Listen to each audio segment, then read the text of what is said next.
What's going on, everybody? Welcome back to another day, another episode of 30 NSG, the daily grind here on this Tuesday edition. On today's show, we're going to be talking about Sony's scam. There's a YouTube video that we're going to watch from Major Trenchon, who's got 3.2 thousand subscribers. We're going to watch his video about Sony PlayStation. Are they scamming us for your PlayStation controllers? So we'll watch that video today. We're going to talk about Red Dead Redemption's PC port appears as PlayStation Store bizarrely says it's now on PC. We're also going to talk about more Borderlands. Okay, we have a video from Disparu, who's got a channel of 257,000, talking about Randy Pitchford, talking about Borderlands, talking about the movie, how they don't understand video games. We're going to watch his video as well. If we have time later in the show, we have another in the background. We have an Assassin's Creed Shadows producer says 4 years is the right balance to make a new entry. And then we also have, if we get time, Terminator Survivors hits with big delays. So if you guys like what I do here, we do this Monday through Thursday from 10 o'clock in the morning to noon Eastern, around noon, 1 o'clock. If you like it, hit that like button, hit that subscribe button. If you'd like to go above and beyond that, become a member as little as $5. Those of you that are not subscribed, hit that subscribe button. We're trying to get to 3,000 subscribers on this channel. So hit that subscribe button. Helps us out here. We're trying to grow the channel. I love our base. Our base is solid. Like, when I put a video up, 98% of the people that watch my videos are subscribers, okay? 2% that have been watching our videos is non-subscribers, which is amazing. I just need more people that are watching to hit that subscribe button. So very loyal fan base, and I really do appreciate you guys coming out. Asking questions here. Do you guys like the new thumbnails that I've been doing for the last, 2 weeks, 2.5 weeks, about 3 weeks, I think it is, where I'm on the thumbnail? I've been trying different things to see if people click on them more. It does seem like the people are liking the thumbnails much better. So, pollen count is so fun. Oh, yeah, the allergies are ridiculous. Yeah, but let me know. We have a feedback channel in our Discord. Anytime you guys have something on your mind, you want to change something or give me ideas, or you're like, you don't like something, if it's with a Discord channel, if it's with the stream itself, go to the feedback channel. Unlike Randy Pitchford, I'm okay with criticism. So if you guys have any ideas, I'm trying to make a better content for you guys. So let me know feedback. If it's in chat, obviously I can't really comment about it because it's breaks away from what we're talking about in the show. But if you want to hit me up with a direct message, you want to hit me up in Discord, through Twitter, whatever it is, let me know, and I do appreciate you. All right. How's everyone doing? Good morning, Dustin. What's going on, Eclipse? What's going on, Dolphin? Robert Jones, good morning, good morning. Yeah, Dustin, it's always... I was confused when you say I was testing something. It's always on sub mode. Always on sub mode. Sub mode completely gets almost gets rid of all the porn bots that are on in the chat that come in and spam. If you ever notice, my chat never gets those bots, and if they do, they hit subscribe and they put it in there. But because I put it on a sub 1 minute only, if you want to talk and chat, you have to be a subscriber. It's literally just to filter out the garbage that's out there. That's it. That's the reason.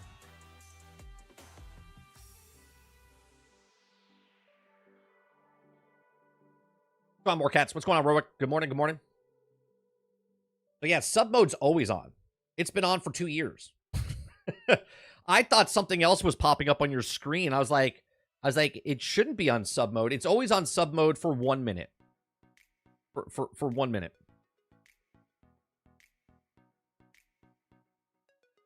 All right. Let's get to the first topic today, which is I want to talk about this Sony PlayStation controller thing. Now, obviously, I don't own a PlayStation 5. I do own a PlayStation 4, but I don't play enough to notice if there's stick drift or anything happening with my controller. And just a pre-warning, I don't know. Obviously, there's stick drift that's happening on the Xbox as well. Now, you guys know where I stand, always. Okay, I'm always for consumer, never for corporation. I am not a corporate shill in any way, shape, or form. I don't like big corporations. I don't like what they do. And I do know they make a problem, sell the solution. And I've always talked about this, right? I've always talked about consumer protection. I've always talked about a bunch of stuff, right? Sarge sent me this video a couple days ago, and I was like, oh, this is a good video. I think I'm going to watch this with chat. Okay, so this is a gentleman that goes by the name of Major Trenton, who's got 3.2 thousand subscribers. Good for him. Small channel. So we're going to watch his video. He's talking about, with his own experience, that the PlayStation controller has stick drift and there's a problem with it. And he's going to tell us why, right? And what, are they scamming us? Are they scamming us? So let's watch this video. Sony has well-known problems with their PlayStation 5 controllers, stick drift being the most popular issue. Stick drift! Unfortunately, this issue has plagued many, and with me, it's a common problem, even with my recent one I started using in February. Luckily, since I bought it in November last year, it's still under warranty, so I thought I could just send it in to get fixed. It seemed like a super easy process. Then, I got to customer service. Welcome to hell! Yeah. I've had scenarios. Travis probably knows about customer service from Sony. Okay. Obviously, this video is based on Sony, but I want everyone to keep in mind, it doesn't matter what company it is or what product you're buying. I guarantee you it's, obsolescence because they need to make money. Back in the old days, okay, they used to make products to last. Now they make products to break.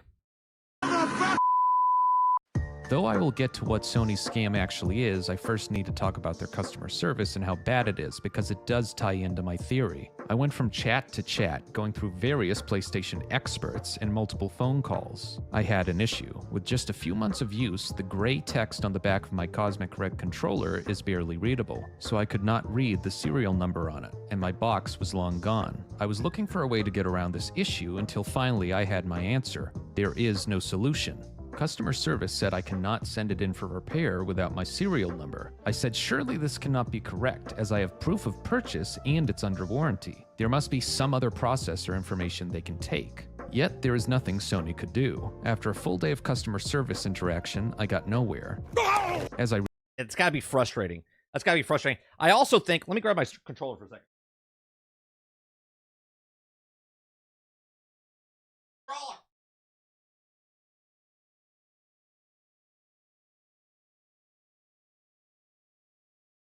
My son removed it. What I think is funny is on the PlayStation 4, right? This is a sticker, right? This is a sticker on your controller, where you really can't wipe it off in any way, shape, or form, right?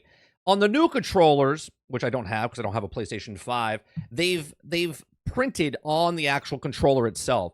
So his problem right now is that because of where he's touching it or whatever, less than a year old, the oils in your hands or fingers or whatever have like smudged, removed, any type of thing. Now, as a business, this probably costs too much money. This sticker costs too much money. So they're like, oh, we'll just print it on the actual thing. And that's probably on purpose because they know that, well, the serial number is in a certain spot where your hand is. And where your hand is, you can actually smudge the serial number off. So if they did that, a small percentage of people won't be able to see it. You see what I'm saying? Researched further, Sony smartly addresses my situation in their warranty in subsection F, where it says their warranty will not apply if the serial number has been altered, defaced, or removed. Isn't that convenient?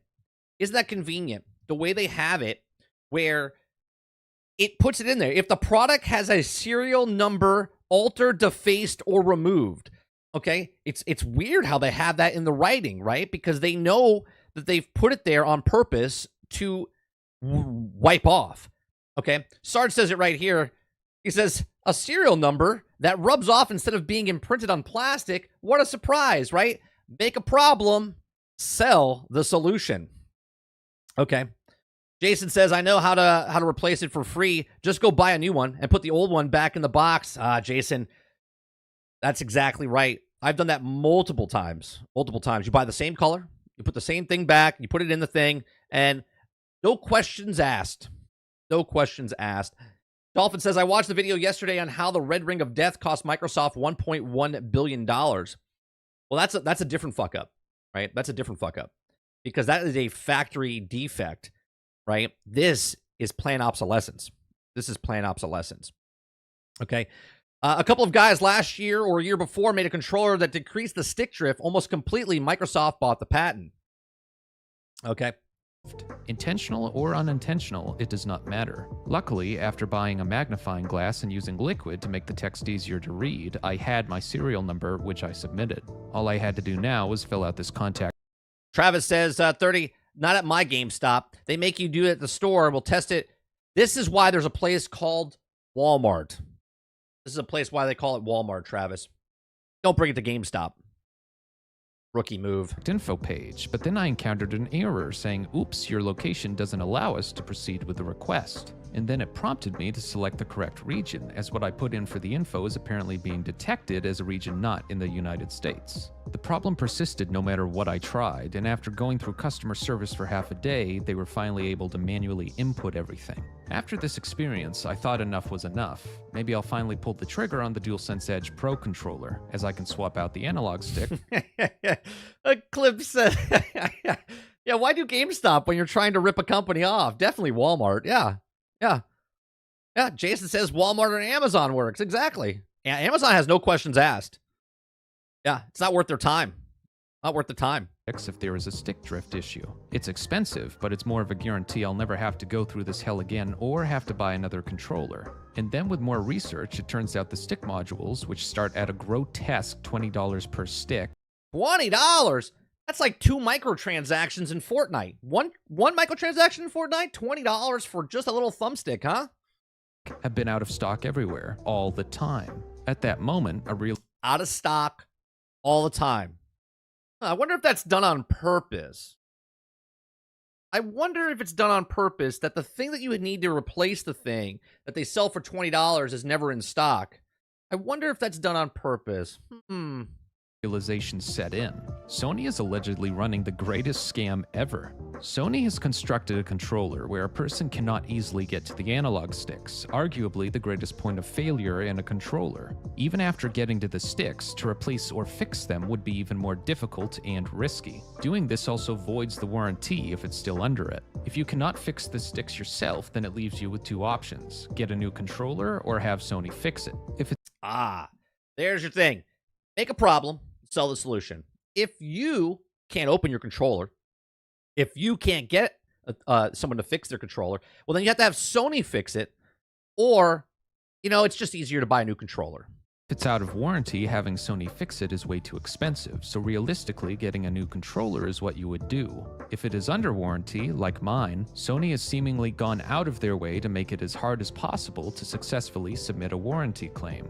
They do not fix common errors on their customer service site, which were problems years ago, and they have you go in circles even with correct information. Isn't that great? Isn't it great on how companies, I'm not even going to say Sony, companies make it as hard as possible to get help or to understand what's going on. They put barrier and barrier in front of you. They put you in a round of the thing. They keep you on hold as long as possible, talk to people that are incompetent, reading a script, doing this thing, trying to make as so many things possible for you to get frustrated and mad in some way, shape, or form. So you're just like, you know what? Fuck it. I don't want to deal with this. I'm just going to go spend another $50, $60 on a new controller and call it a day. Ultimately, if you do not have everything they want in a process they made complex on purpose, you are out of luck. This then prompts you to take the easy way out and just buy a new controller. But hold on, my most recent controller is a newer release, being the cosmic red color. Yet they still have not fixed the stick drift issue, years after they received a class action lawsuit. So the brand new controller, which Sony had a controller defect lawsuit, okay? Yet they still have the same problem. We'll fix it. We got you. We're listening. We've got you. We're never going to do this again. Don't worry about the lawsuit. What is that? Just a drop in the bucket? There you go. Lawsuit against them over the stick drift problems. Thus, even if you buy a new controller, it's a matter of time before you're back in the same situation. All the while, Sony is essentially forcing people to buy controller after controller. Not potentially. They are. Right?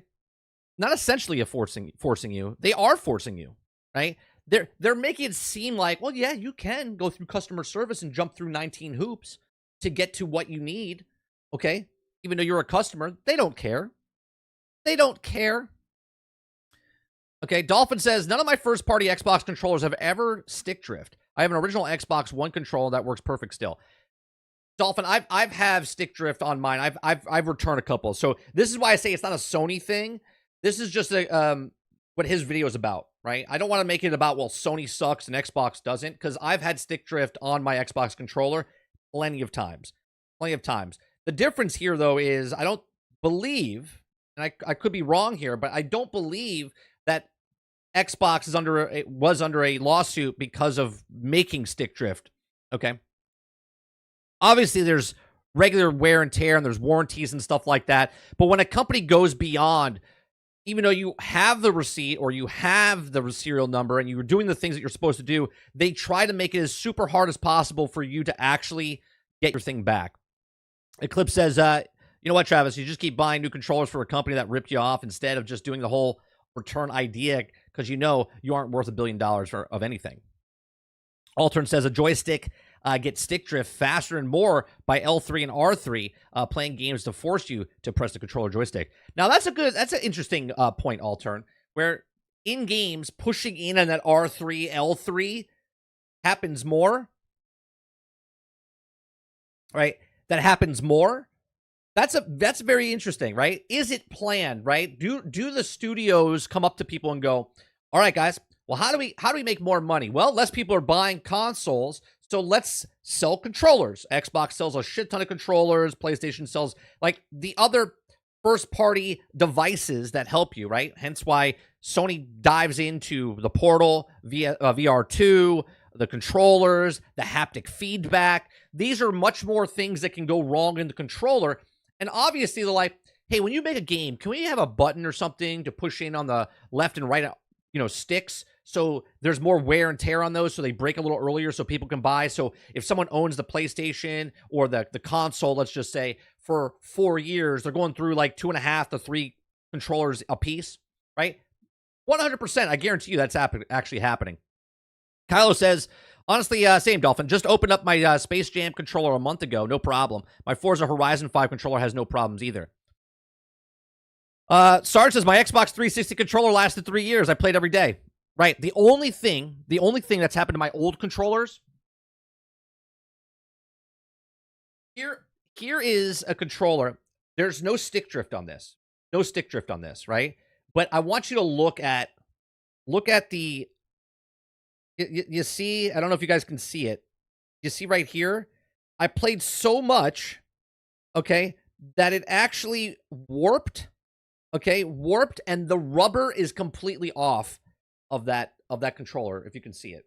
Right? You see the top of the right? I've played so much that it warped the controller, and this thing has 0 stick drift. 0.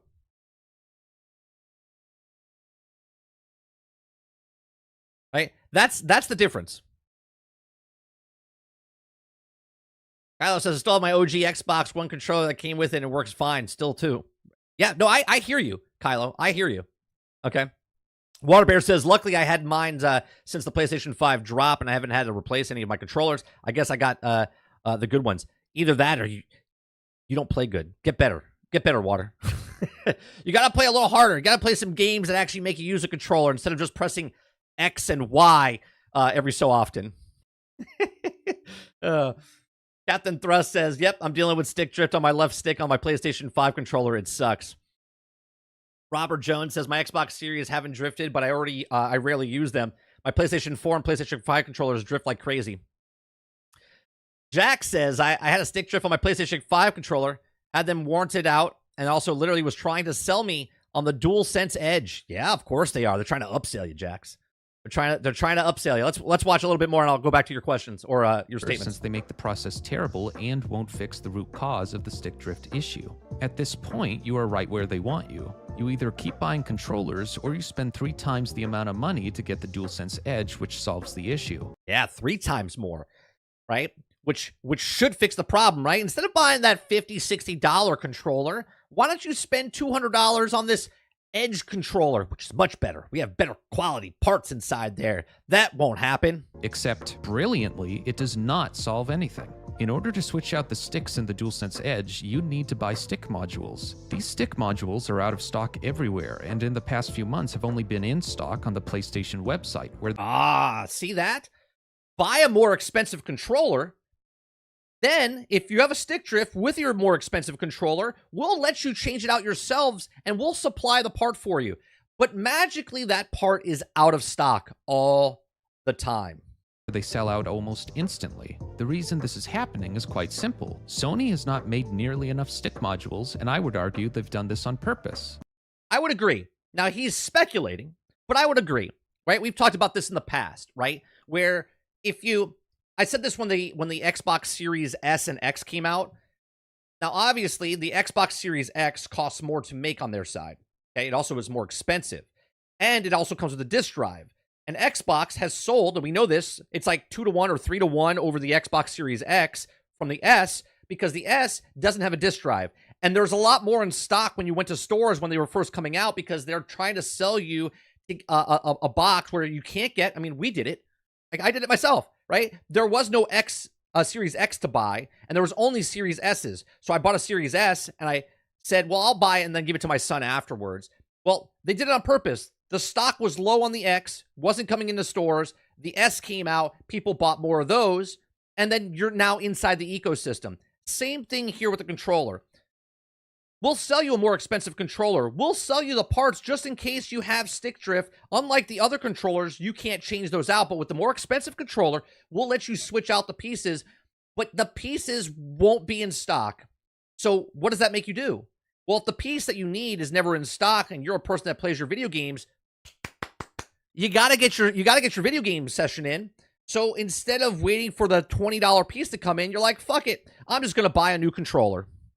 The percentage of people with the Pro controller is low, and stick drift usually occurs only in one stick. This means Sony really shouldn't have an issue keeping up with demand, so being constantly sold out seems to be a strategic tactic on Sony's end. Now, if you've invested in the Pro controller and have stick issues, you either pay a huge premium on eBay for stick modules, or do what Sony wants you to do: buy another controller. That's right. Buy another controller, right? This is why systems, right? Systems used to be cheap, and you would go through your controllers, but now they've raised the prices of systems, okay? And they're raising the prices of controllers because it's better quality, more stuff to do, and yet the problem still persists. The problem is still there, okay? If you think the new PlayStation 5 Pro is coming out and it's going to be cheaper or at the same price, you're sadly mistaken. It's a great scam. I mean, business strategy. Yes, it's a great business strategy.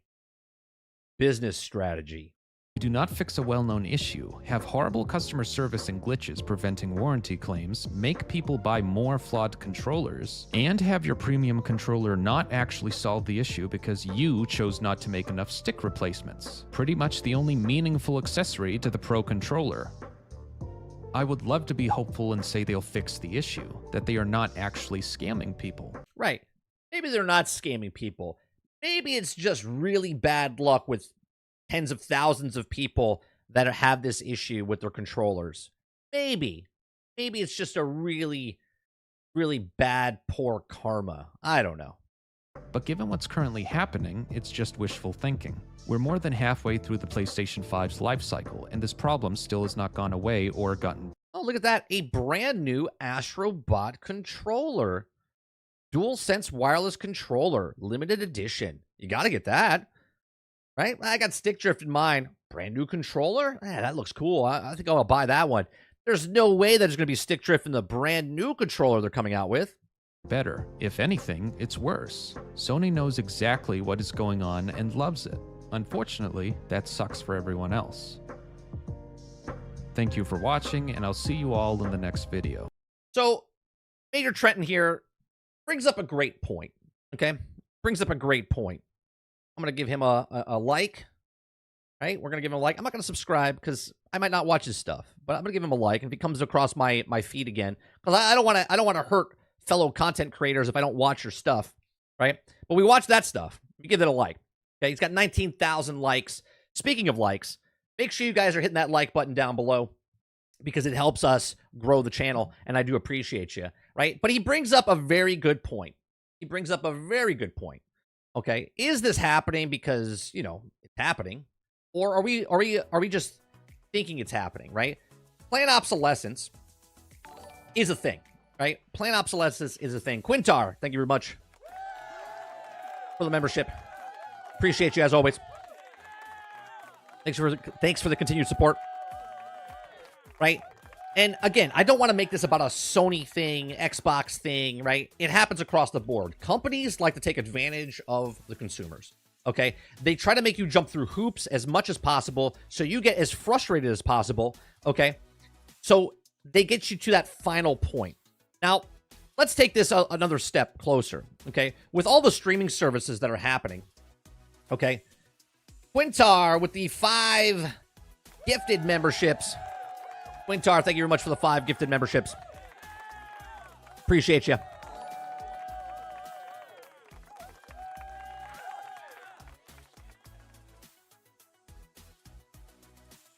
Marky Mark becomes a member because of the gifted membership. We'll wait for the 5 gifted to come through. I appreciate you. Game Pass only, bitch, becomes a member. That's a good name. You think he's a PlayStation guy? I don't think he's a PlayStation guy. Oh, Zach Johnson has become a member because of the Quintar gifted membership. I think Xbox, bitch, is definitely a PlayStation guy. We got Swoozy22 has become a member because of the Quintar gifted membership. Got one more. And who's the winner? Put up on the board! Something Stubby has become a member. Thank you, Quintar, for the 5 gifted memberships. Appreciate you. Right? So let's talk about the streaming services, right? The streaming services of Ubisoft and Game Pass and PlayStation Plus and all these things, EA Plus. Have you guys ever tried? Now, this is exactly why I tell people if you're going to get Ubisoft Plus, the day you get Ubisoft Plus, 4 Outlaws or 4 Shadows, right? AC Shadows. The day you get it is the same day you cancel it. Okay? You buy it for the month and cancel it for the month because this is what's going to happen. You will not want to, down the road, go, I'll cancel it later, right?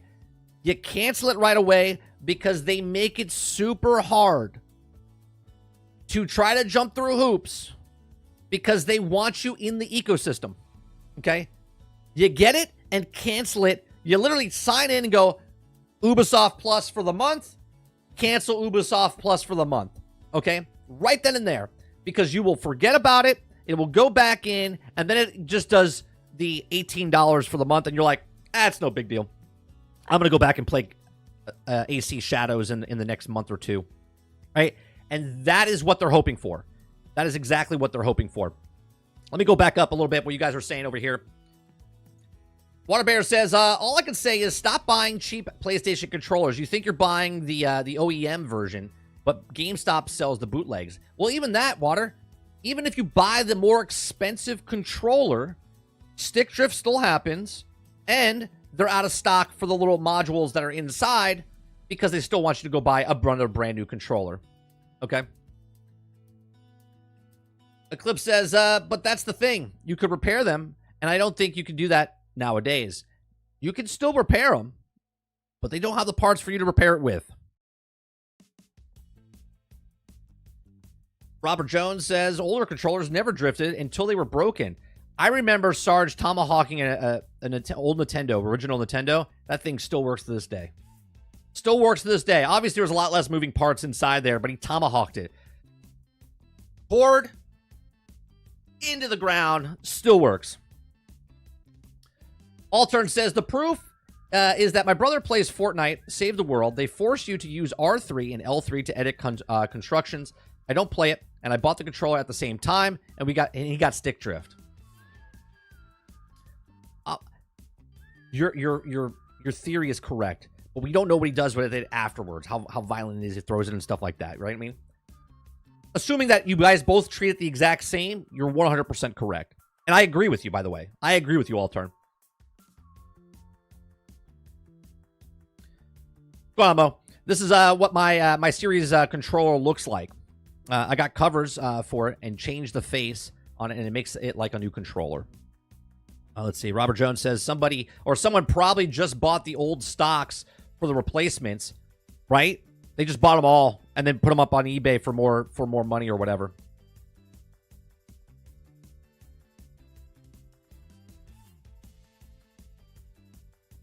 Salty, what's going on, Salty? This is why in all my life I've never bought a pro controller for any system. It's just a con. I'm the same way, Salty. I can't bite the bullet to purchase a more expensive controller because I know the controllers. I've heard horror stories that those controllers drift just as much as the cheap controllers. Okay, and I just can't do it. If I could buy 2 controllers for the price of that one, right? Then I can get more time out of it and spend less money. Dolphin says, fuck the console wars. Xbox won the controller war. Yeah, no, they all drift, Jones. They all drift. Yeah.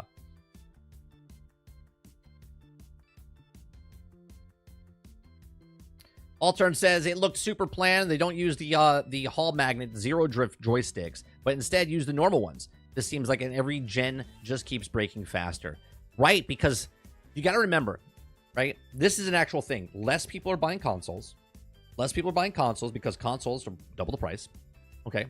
Almost double the price. Okay? Less people are buying consoles, so how do they make money? How do they make money? They got to go back to the well of the people that already gave them money. Right? Again, this is not a PlayStation Xbox thing. I'm just using PlayStation as an example. When people buy a PlayStation, they've outsold 3-to-1 or whatever it is, okay? There's like 30 or 2-to-1 Xbox to PlayStation for consoles, right? But PlayStation at this point wanted to sell more, okay? But they're not selling more, okay? They're not selling. They're like 10,000 or 10 million behind. But they have sold more controllers. They've sold more PlayStation VR 2s. They've sold portals. They went back to the well of the people that already gave them money because they know that those people are in their ecosystem and they have to try to get more money out of them.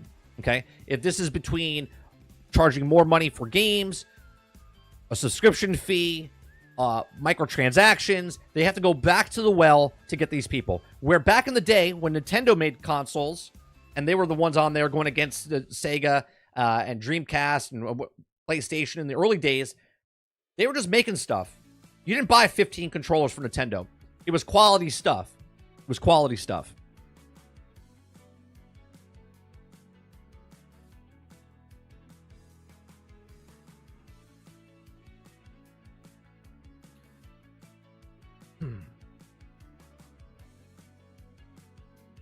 Jason says, if I wanted a studio to close down, I would choose Game Pass.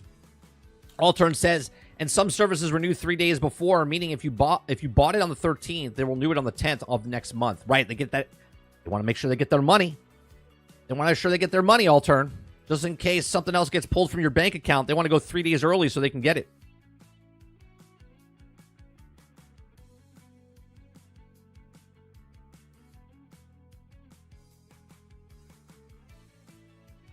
PlayStation 5 blows, says Travis. Game Pass Ultimate has like 400 something games to play for $20. It's like games, so I'm keeping it.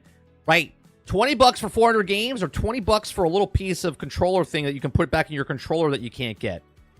Right? That seems like a good deal, doesn't it?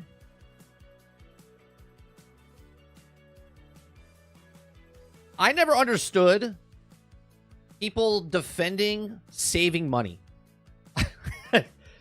The only thing I could think of, if you don't care about saving money, is that you've been handed everything in your life or you have a lot of money. Because everybody in between, okay, either your parents have a lot of money or you have a lot of money now because you're well off, because you're very successful in whatever you do. But everybody else is looking for a deal. Hell, even rich people are looking for a deal. If they could pay $100,000 for something or they could pay $90,000 for something, they're still looking for deals. It's just a different percentage, different tax bracket, right? I don't remember anybody going, you know what? I want to pay for the most expensive thing that breaks all the time and give me a shitty product. I don't know those people. And if you're those people, I don't understand you in any way, shape, or form. Everyone's looking for a deal. Everyone's looking for a better deal. For someone to go, I support the devs and I pay $70 for video games, even though $70 video games shouldn't exist. Because I support the devs. Yeah, support the devs. Look at all those studios closing down and all the people being let go because you support the devs. Meanwhile, I support my wallet. Right? I support my wallet. Right? You can buy a game for $150. I'll play it 6 months later on Game Pass. Thanks, Battlefront. Thanks, Diablo.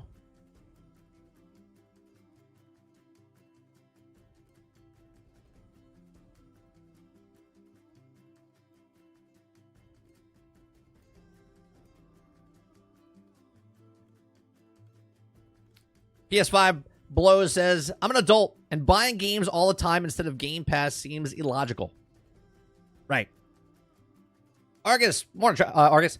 Travis, exactly. Get an offer to put in on a Game Pass. Either they are told we will give you this much, or they ask the company how much it takes. Depends on the size of the studio, and they will. Right, they're getting paid. They're getting paid. The corporation, which is none of our business, if I'm a studio, and Xbox comes up to me and says, hey, we'd like to put your game on Game Pass. I'm like, great. How much are you going to give us? They get their money.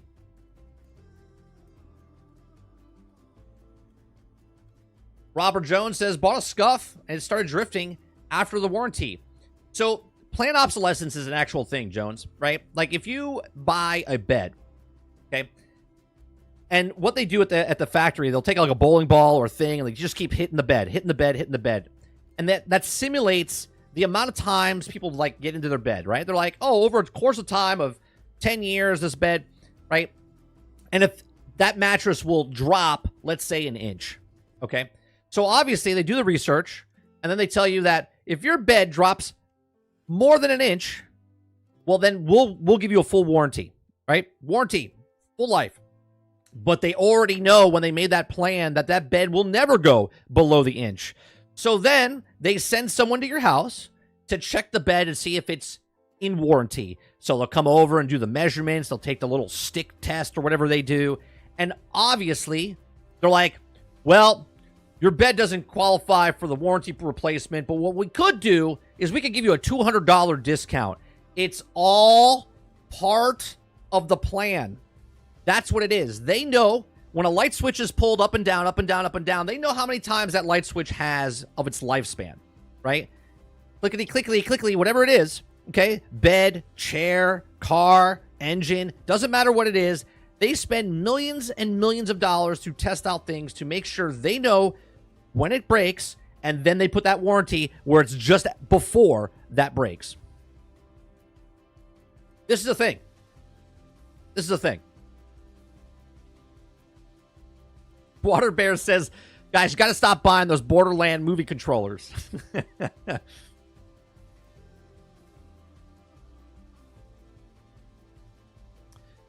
Eclipse says, yeah, they all use the same stick company. They need to go back to the magnetized stick so there's zero chance to get the stick drift. And every time you use the controller, it resets going back to zero, back point. Are we driving cars with water? Eclipse? Do we have cars that drive with water? It exists, but do you think those companies want that water car on the road? No. No. Right? Because if the zero stick drift thing happens, then they're out of business. They're out of millions of dollars to replace those sticks or controllers.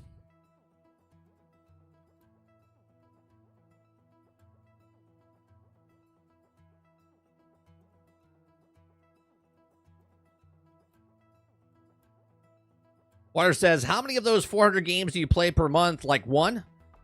And all for the saving money. But if it's not using Game Pass the way it's meant to be used, then why have it?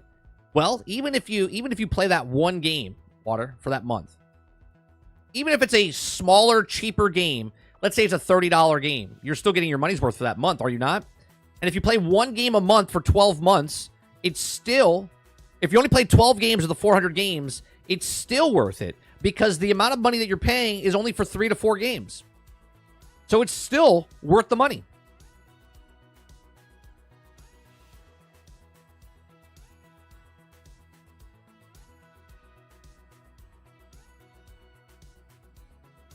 Travis says, not true. People aren't looking for a deal. If you were nobody that would also buy Starfield day one because it's a $20 game, people paid $70. Yeah, a small percentage of people paid $100 for that game because they got that 3-day early access. If you didn't get this $100 version, you would have to wait that extra 3 days to play it. And you gotta get your fix in. That's the difference. That's the difference.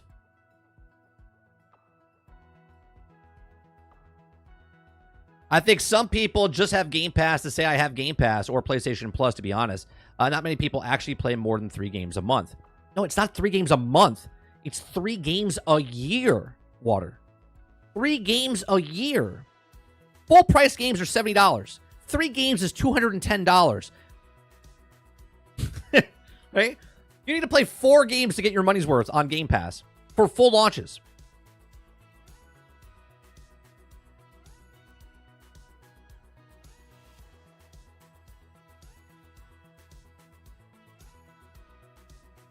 Robert Jones says replacement sticks is actually a great solution.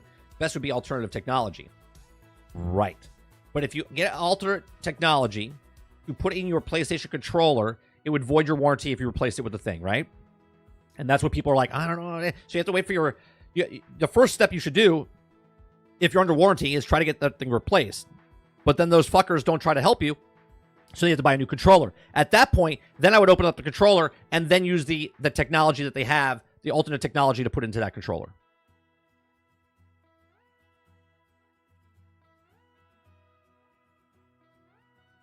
Argus says, I own a PlayStation 5, several peripherals, and I own Xbox Series X and still choose my main Series X.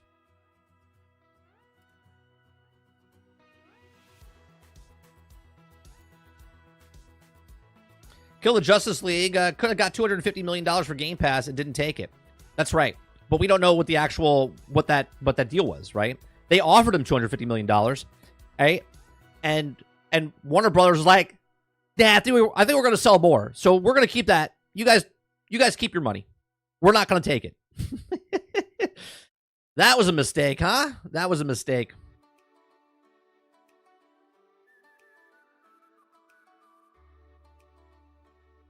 Robert Jones says, I learned about planned obsolescence after buying my first console, a Dreamcast. Go on, Drummer Man. 30 says, do you honestly think it's a scam? I don't want to say it's a scam, but I do want to say that it is happening. Right? It's planned obsolescence. Now, if you think planned obsolescence is a scam, that's for you to decide. But 100%, companies do this on purpose because they know what the product is, and they know how long it lasts, and they make you jump through it. If they really cared, they wouldn't make you jump through all the hoops. They would just be able to let you change that out and do another one. But because they made the product and they know it's going to break, some break earlier than others. And if they kept doing that, then you would have a problem on your hands, sort of like Xbox did with 360 back in the day with the Red Ring of Death. So yes, I don't want to say it's a scam, but it is happening, and it is called planned obsolescence.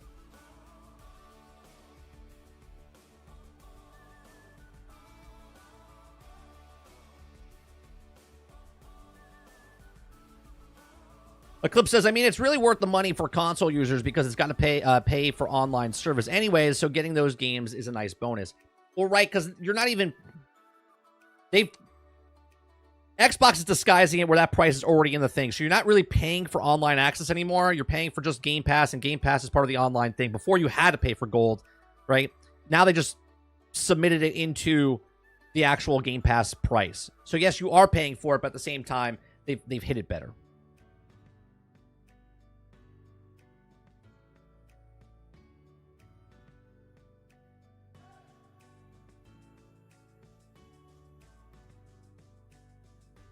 Argus says, not really. In a lot of cases, PlayStation Plus and Game Pass of some tier are required to play in any not free online games for games with online features.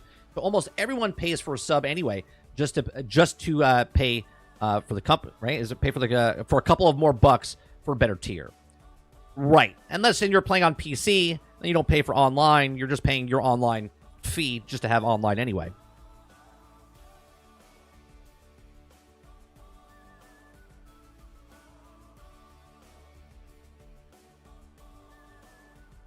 Yeah, if someone is getting their money's worth, it's Mo. Mo is definitely getting his money's worth. Like, I'm paying for Mo, and Mo's still getting his money worth, right? I feel like I'm getting my money's worth of Game Pass just because Mo plays so much. Robert Jones says, it's a scam if Sony is intentionally holding back manufacturers of extra sticks, but it's charitable and also thinks someone bought all the stock. True. Again, these are things that someone have to go more in depth with to try to see what they're doing. Obviously, who did it? Was it GeForce? No, Nvidia. I think it was Nvidia. I think Nvidia did this. Nvidia, okay, made the stock where they were low. Okay, they said that we're gonna do $300 graphic cards. They put those $300 graphic cards out. They got bought up real fast. They got bought out real fast because of scalpers. Okay, but then it was found out that a company that was under Nvidia, it was a subsidiary of them, bought all that stock up, and then they were the scalpers that were charging more money for those same graphic cards on the web, and they were making more money. This is a proven thing, a fact. I can't remember if it's Nvidia or not, but they were caught red-handed doing this. Okay, they were caught red-handed doing this. So Nintendo sort of does the same type of thing, right? Nintendo makes consoles when the Switch first came out, and instead of putting a shit ton out there for people to sell, they make a limited run of stuff. Because a limited run, when people go, it builds up, and then people start talking about it on the news. Hey, you want the hottest, latest Switch? Well, there's a new stock in at Toys R Us. There's a new stock in at Target. And people go there, okay? Go there and buy it real fast, and they're out of sale. So supply and demand raises up the demand of it, right? And they know that it's going to sell. This is what people talk about. Oh, well, the Portal's selling like hotcakes. They're selling out everywhere. Well, how many units are they putting in for the Portal? Now, obviously, we know that's bullshit now. Okay, obviously, we know that the VR2 and the Portal is bullshit. It was planned to make it look like they're selling like hotcakes because they put like 10 units in a store and the 10 units sell out really fast, right? It's not like they have thousands of units and they're all selling out thousands of units, right? Numbers don't lie. If they show their books, we will know the truth, but they don't show their books because they know we would catch them in a lie.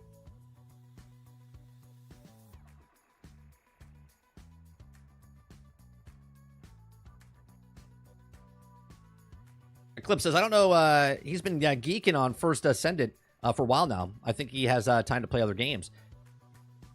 First Ascendant is a free-to-play game. It's not even on Game Pass.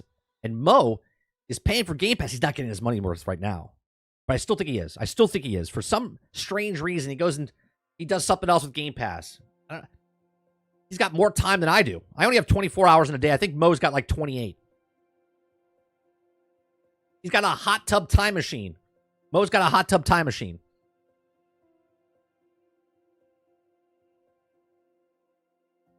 PS5 says Sony scalped their own systems at the beginning of the generation. Bet could potentially, I think any company could do the same thing, right? Could do the same thing, right?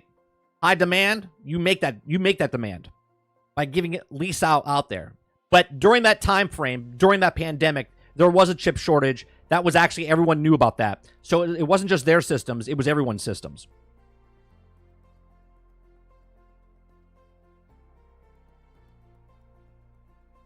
Oh, I know, Akuda. I know. When everyone keeps telling me, right? Now the truth comes out later. But everyone's like, they're flying off the shelves. I'm like, are they? Are they? Like, you're technically correct. Like, the Portal was flying off the shelf, but how many? How many were flying off the shelves?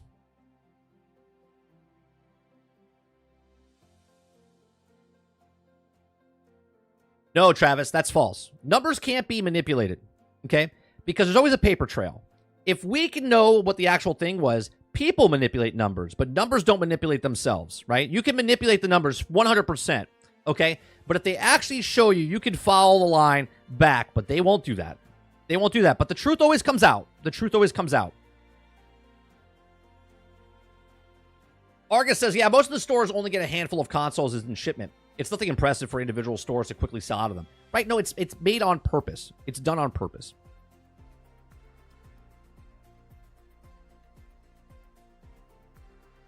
The clip says it's that California time zone. It must go slower. Yeah, it's crazy.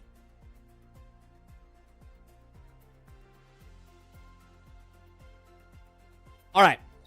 The next thing I want to talk about is the Red Dead Redemption. If you guys like what I do here, we do this Monday through Thursday from 10 o'clock in the morning to about 1, 2 o'clock, or 2 o'clock, 12 to 1 o'clock. I'm okay. If you like it, hit that like button, hit that subscribe button. If you're not subscribed to the channel, hit that subscribe button. It helps us out here. We're trying to get to 3,000 subscribers. This is a new thing I've put in there to drive it home. I'm tired of being at 2,450 or right close to it. We need to push to 3,000. So if you're a person that's coming into this stream for the very first time and you're not subscribed to this channel, we do this Monday through Thursday. We do live streams. I used to do uploads. I'm doing uploads, but short, like small things. We do podcasts on this. Lots of different new gameplay. Lots of stuff on this channel. Come on by. Hang out with us. Try to get you through a couple of hours of your day. So hit that subscribe button. Hit that like button. Help us out here. All right. So next up is Red Dead Redemption. PC port appears on PlayStation Store. Bizarrely says it's now on PC. Okay. So Red Dead Redemption, long-awaited PC port, appears imminent, as the PlayStation Store has been bizarrely claimed it's now on PC. If this isn't true, of course, now as Red Dead Redemption is still only available on console despite launching in 2010. Now, but the update to the official PlayStation description certainly suggests that things are happening behind the scenes. This comes after a data mine of developer Rockstar Games' website back in May of 2024 also mentioned a PC port. It says, quote, experience of the epic Western adventure to define a generation, now on PC for the first time ever on the PlayStation Store page reads, as spotted by Wario64 on X Twitter. Now, also included in the Undead Nightmare, which is one of the best DLCs ever in the history of video games, right? Like I haven't played Phantom Liberty on Cyberpunk, but I hear good things about that DLC.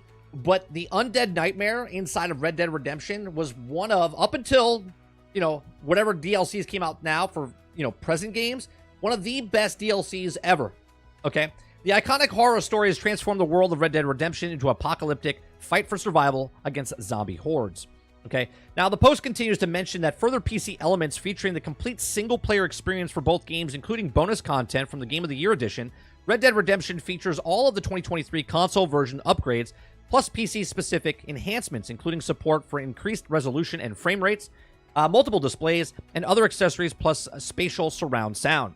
The description also makes it clear that the version of the game does not include multiplayer content, but is likely that PC fans won't mind this. It will also be happy to finally pick up the game as it approaches its 15th anniversary. Now, Rockstar has long neglected PC players, not even releasing a Grand Theft Auto 5 on PC at the same time as the consoles, but a year later instead.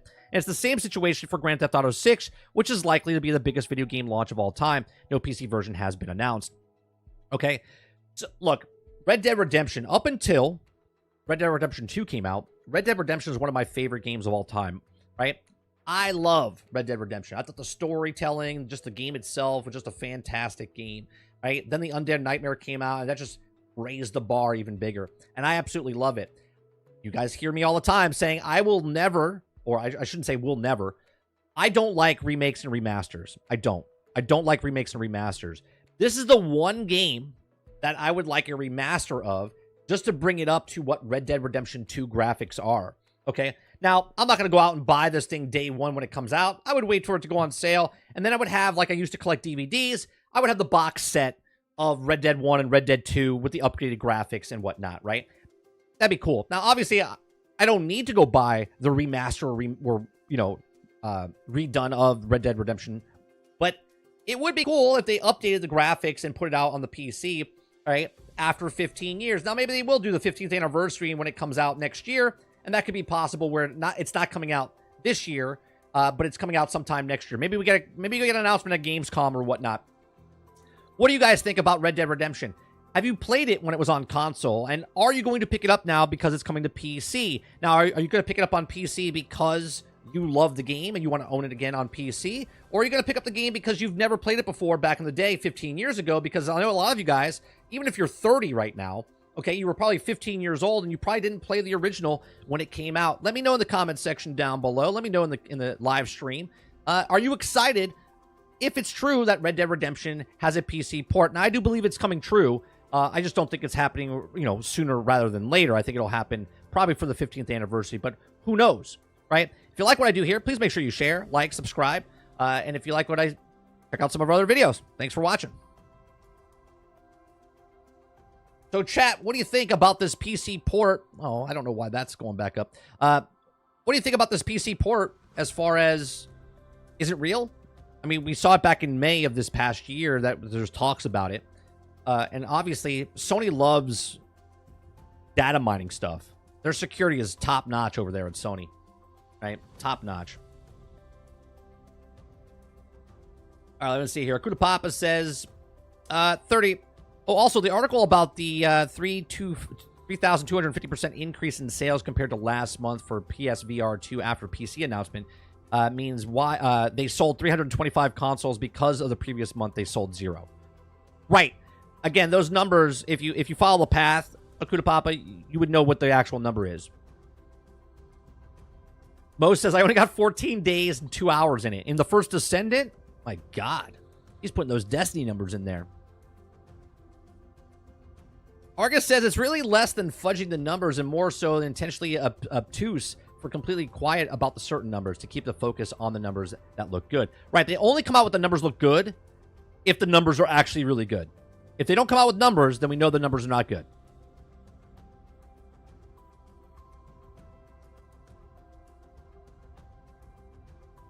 Travis says, I only subbed because you earned it without begging. Yeah, I don't beg, ever. If you guys want to... the like button is the most important thing for me, right? Because as a small channel, I need the like button to hit so it pushes it out to more people. Subscribers, I tell people, like, don't subscribe to the channel if you're not going to watch my stuff, right? Because it actually hurts the channel if you're a subscriber and then don't watch that person's stuff, right? But that like button helps out much more greater than the sub. Now, if you are subbed and you do watch the stuff and you hit the like button, it goes above and beyond that. But yeah, like, I say it, but I don't sit there all day going, you guys, are you subbed? You hit the like button? Right? I got to do call the arms here every once in a while because our channel is just stuck. And the content that we do here is a live show, right? It's a live show. Other people do live content, okay? Other live content. Very few people are doing live shows where we're constantly interacting with chat, going back and forth, right? This is like a radio show, like a call-in. Instead of calling in, I get to click a button, see your name across the thing. I wanted this forever. And I'm glad I found a program that can do it. Haven't played anything except the first Descent until the 20th of this month, and then I'll be playing Wuhong. What, you're not playing Star Wars? You're not playing Star Wars, Water?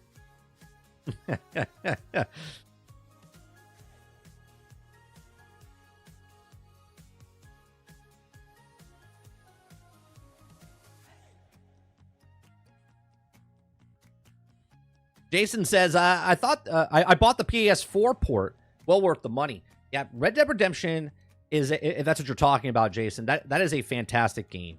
Like, there's certain games. Remember back in the day, those of you that are like older, like myself, okay? Remember back in the day, like, you went to go see a movie in theaters, and once you saw that movie, you're like, I'm gonna own that on DVD. That's an own, right? That's what this game is, right? Like, you would rent certain games and go, you know what, I'm going to buy that game, right? Red Dead Redemption is well worth just owning and experiencing. It's like having a nice book series on the thing or DVD series.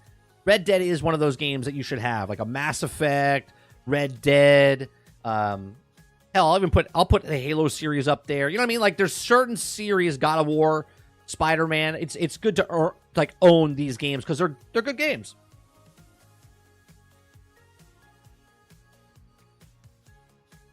Stop Halo after 3 or ODST. You don't need to get the rest of it.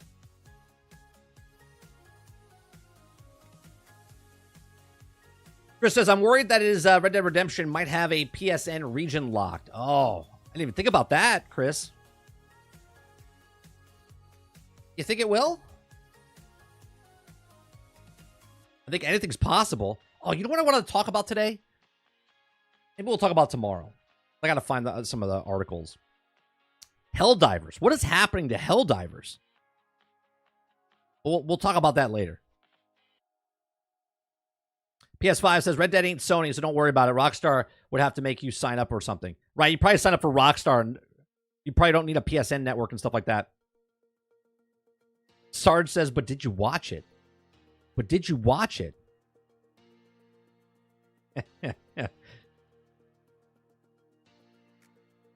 Travis says, I watched it like how I watched 30 struggle with Midnight Suns last night. I was getting shit rolls last night, Travis.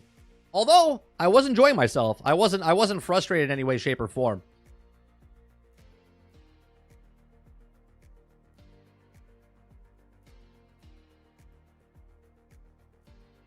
Roic says, I didn't like the survival elements in Red Dead Redemption. If you could turn of where you had to eat and drink, it would be great. I didn't think it was a big deal after a certain point. You know what I mean? I don't know. I guess early on.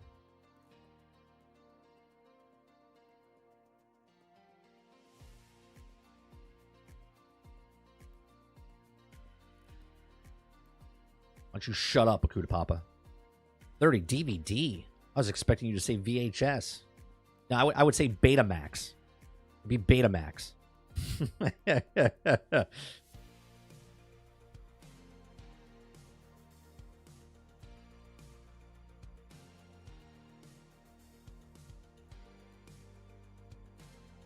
Eclipse says, yeah, it would probably be on the Rockstar launcher first, which was fine, with owned Red Dead Redemption 2 on it.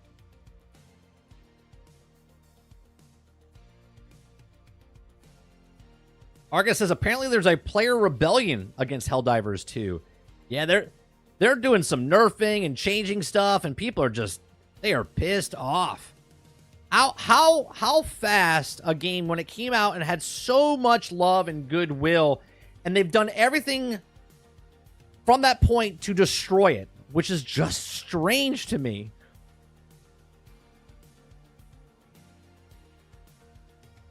PS5 Blows says, even Reforge is talking smack about Helldivers.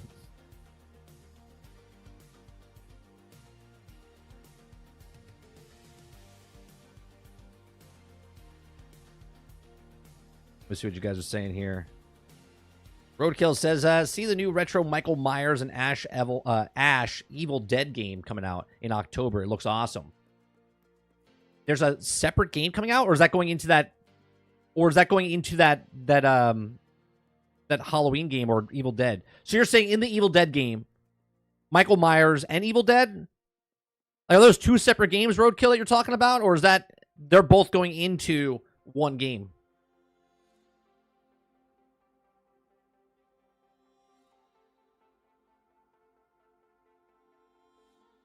In Lono's stream yesterday, something about the Let Super Earth Burn movement. Oh, right. I heard that on Roll Gold. He was talking about let people fail. Like, let the Earth, Super Earth fail.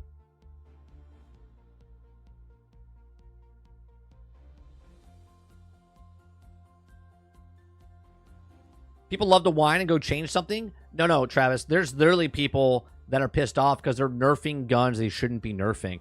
And then the developer said he was going to take that gun and go into level 10 and use the flamethrower, but he's not very good at the game and didn't even do level 10, did 9, got his ass handed to him. So, like, the guy running the company mouthing off at people saying, oh, get good type of stuff, and then he can't even do it. So he says, we're trying to fix it. But they're nerfing stuff on purpose.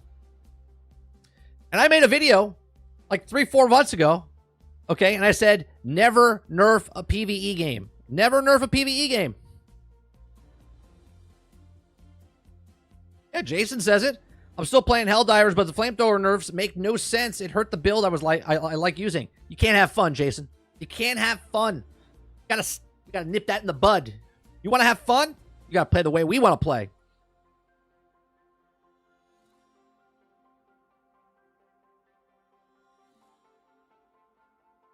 Roadkill says, I don't get why the nerf. I don't get why the nerf. People are looking for power. A power moment people want to feel powerful. Yeah.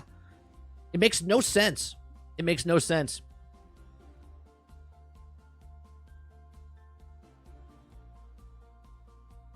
Well, it's not even people hate change. People hate when they grind for something, get the war bonds, unlock the weapons, do all the stuff, grind the game, play the game, and then all of a sudden you shit on their time. Respect the player's time. That's the #1 rule of video games, especially for live service games. Respect the player's time.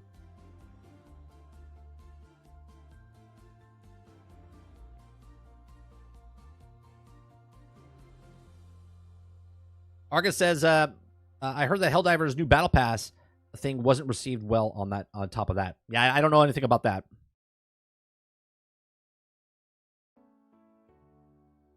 Roadkill says, yeah, you could purchase two separate games, but they're releasing together. Oh, okay, okay. Are they releasing are they releasing during Halloween time in October? Oh, you did say that. You did say that. They're coming out in October. Yeah. That makes sense.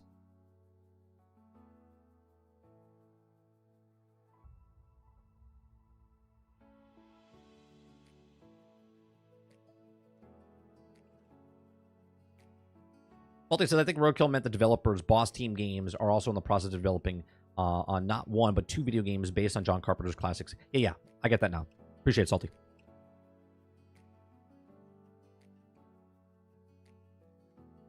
Well, I disagree, Akuta Papa, for at least my RNG that I had in the First Descendant. I talked about this on my podcast last week on GXG. The First Descendant, the reason we're playing Midnight Suns right now is because I was a little getting pissed off that the First Descendant didn't respect my time, because for 5 hours, 4.5 to 5 hours, I was just grinding for that thing.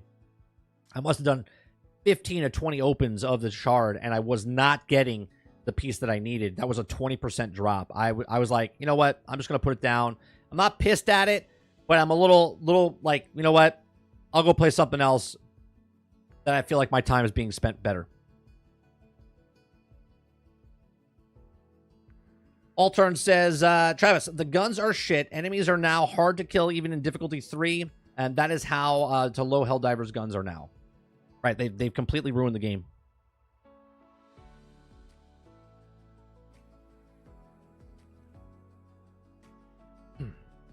Am I going to go through the hotfix? I wasn't. Should I? I know you would like that. I wasn't going to. We're going to watch a different video right now. We're gonna watch the Borderlands video from Disparu, talking about Borderlands and how the directors and the writers and all the companies just don't get what they had.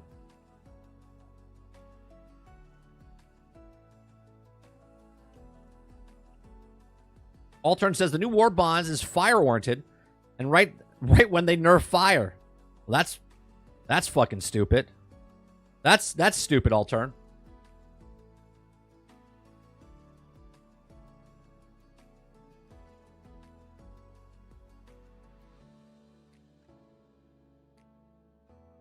Chris says, if Sony disabled the PSN region lock, then I may be able to finally buy and play Helldivers 2. Oh, Chris, are you in a region where you can't play it? They had it for you and then they took it down?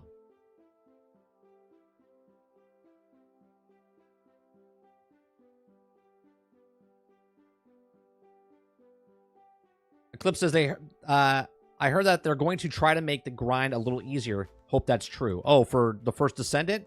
We'll see. I mean, I'm okay grinding. 5 hours is a little extensive for one piece, though. Mike, I'm sorry I stole all your good RNG for the First Descendant. I've had good luck ever since. I'm gonna have to give back to you sometime. I don't know what it is. I cannot get the piece that I want. And then I was just like, why do I even care? I went through like stages. I was like, I really like this game. I don't really like this game. I want Ajax. I don't know if I really want Ajax. I was like, am I even going to use him? Like, I just stopped caring.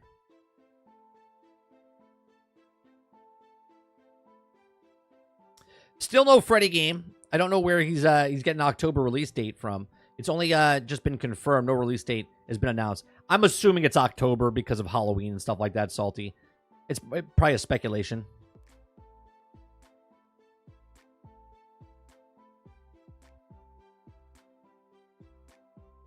Oh, I agree with that.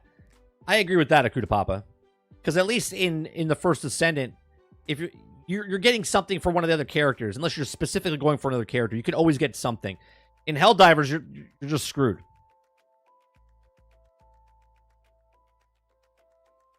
Travis, I actually I really, really enjoying Midnight Suns.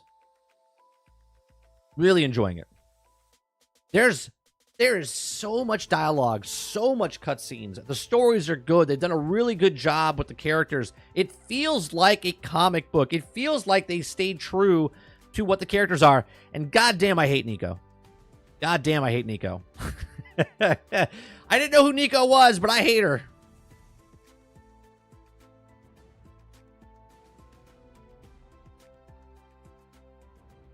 That sucks, Chris.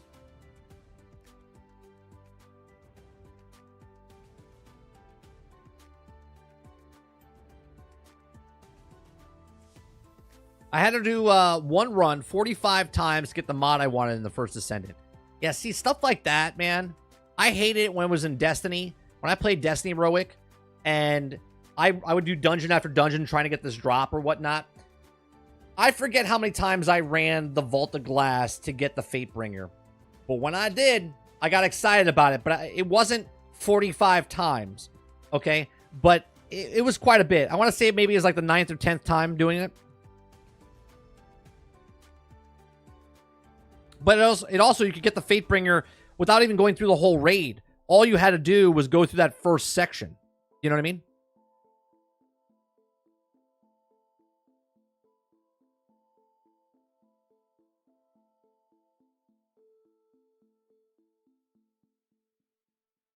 I have Lepic now. I have Lepic. Okay. And I was trying, I've leveled him up to like level 28 or 29. Oh no, I haven't. No, wait. Take that back. I have Lepic, but I haven't used him yet. I have, what's his name? Enzo, I was leveling up. I have Lepic now.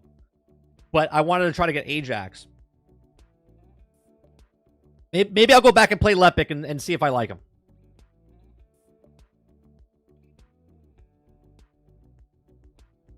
Roadkill says, Microsoft paid the devs to nerf everything to make PlayStation fans mad.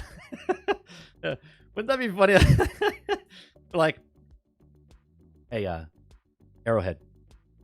You know, just saying. When and if you get the game over to Xbox, here. There you go. There's some money for you. You know, you do what you want with it. You could do something with it. We don't care what you want. You could do what you want.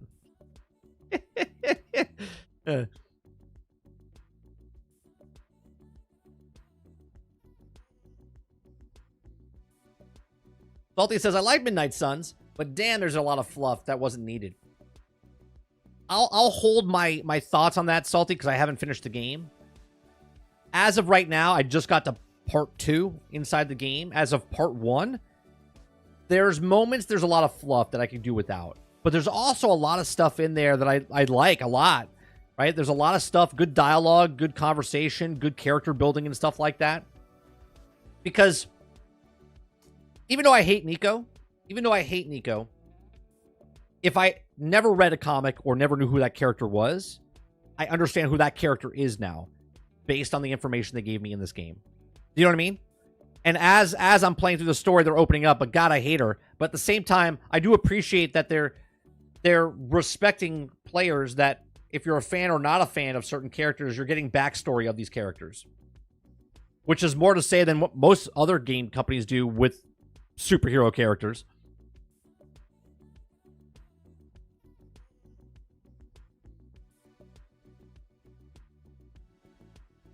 Argus says, I had to do a usual, on average, 10 runs or longer activities to get mods I want. Around 20 runs for shorter activities, although overall less. Yeah, but 20 runs in how... Are you talking about like the dungeon things, or are you talking about the events out in the world? Because that's only like 2 hours worth of stuff, right?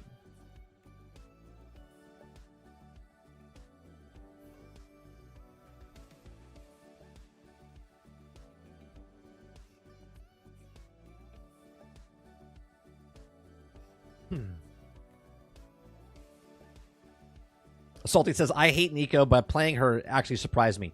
I'll admit, Salty, I do like using her. But at the same time, I just don't want to hear her. I just don't want conversation with her.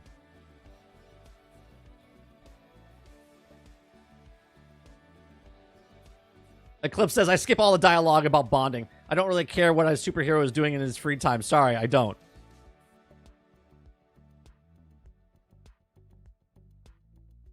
20 runs is not a 20% drop rate. They are full of shit. Well, it's not even about the 20 runs, Sarge. I would take 20 runs, okay? If it was a quick event. But what I have to do, what I was doing, it was 4.5 to 5 hours, and I'm just like, I'm not doing it, man. I'm not doing it.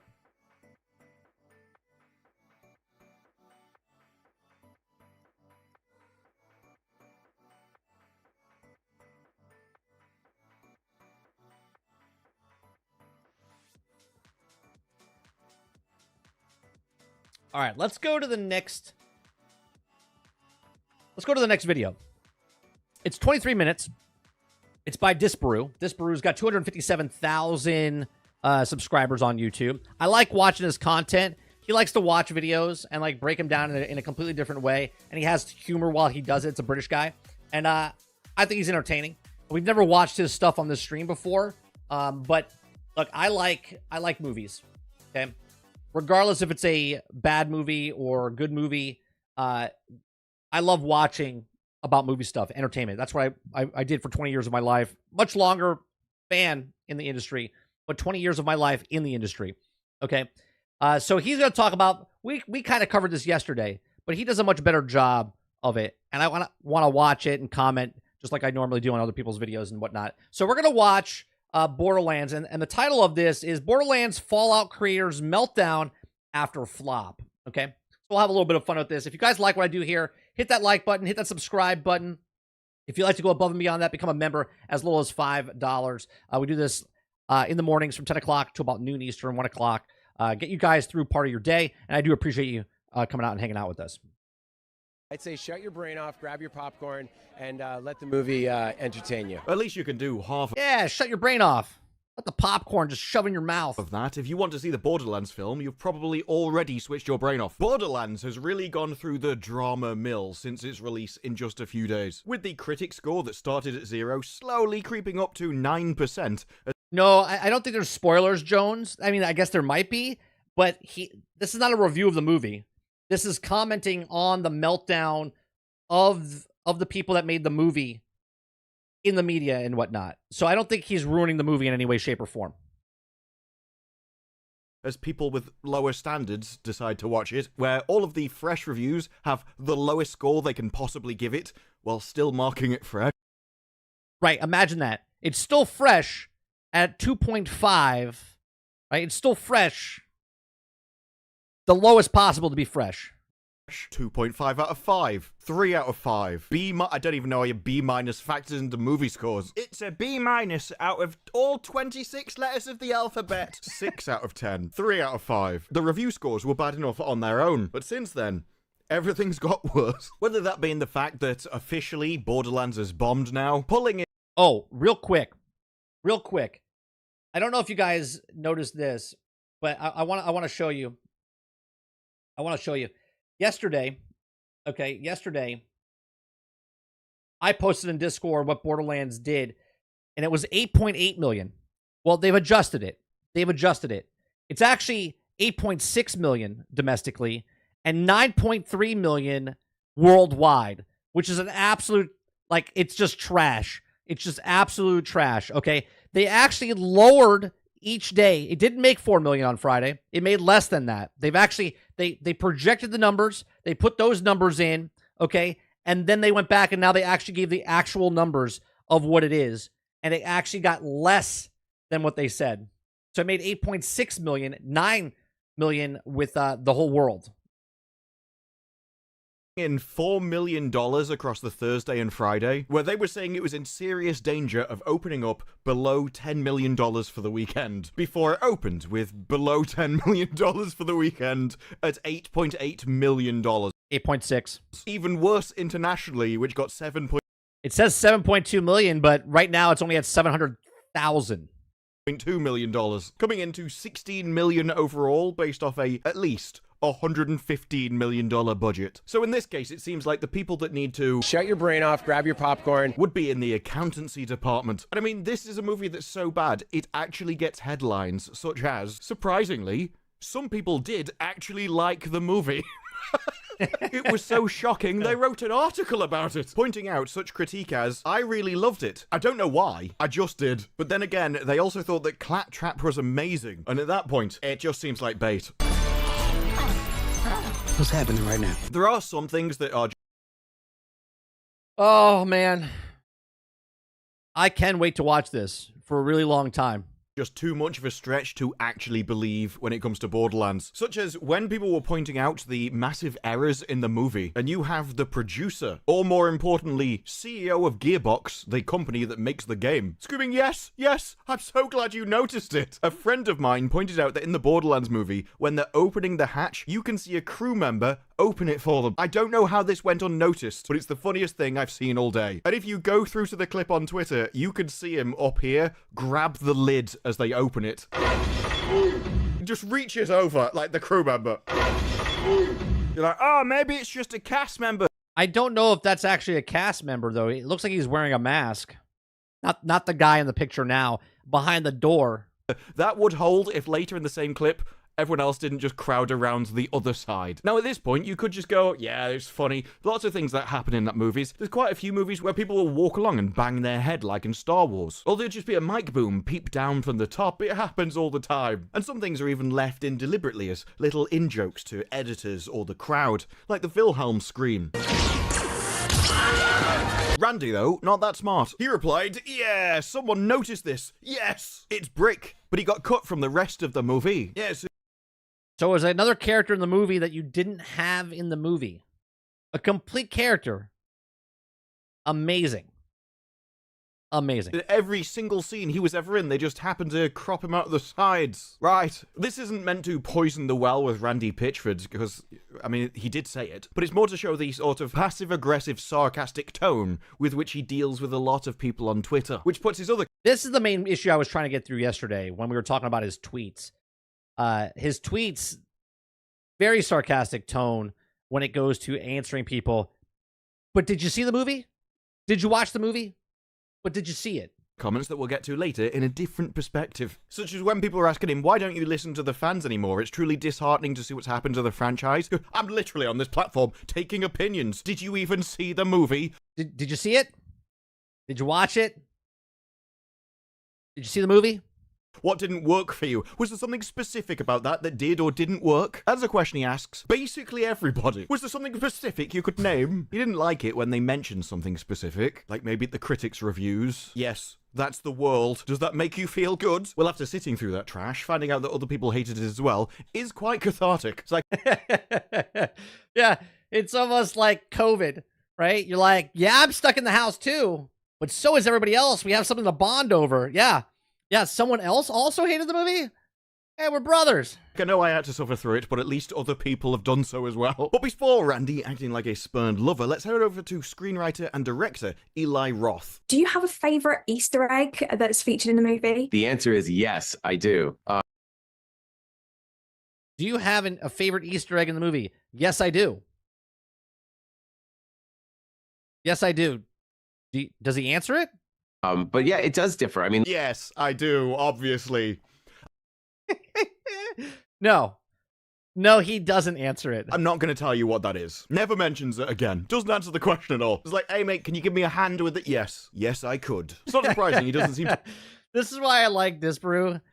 Because he comments, it's very comedic. It's very comedic. remember the movie, though, to be honest. The writing has been on the wall for a while now with Borderlands, as it's hitting cinemas more than 3.5 years after principal photography kicked off. And while Lionsgate financially shielded itself by recouping nearly 60% of production costs via international pre-sales, 60% of the production cost via international pre-sales. Now, I wonder if those people can get their money back. You think those people can get their money back? in other words, we got other gullible schmucks to carry the can. They pre-ordered the movie. Think about this, chat. They pre-ordered the movie to go see it in the theaters before they... Why are we pre-ordering fucking movie tickets, people?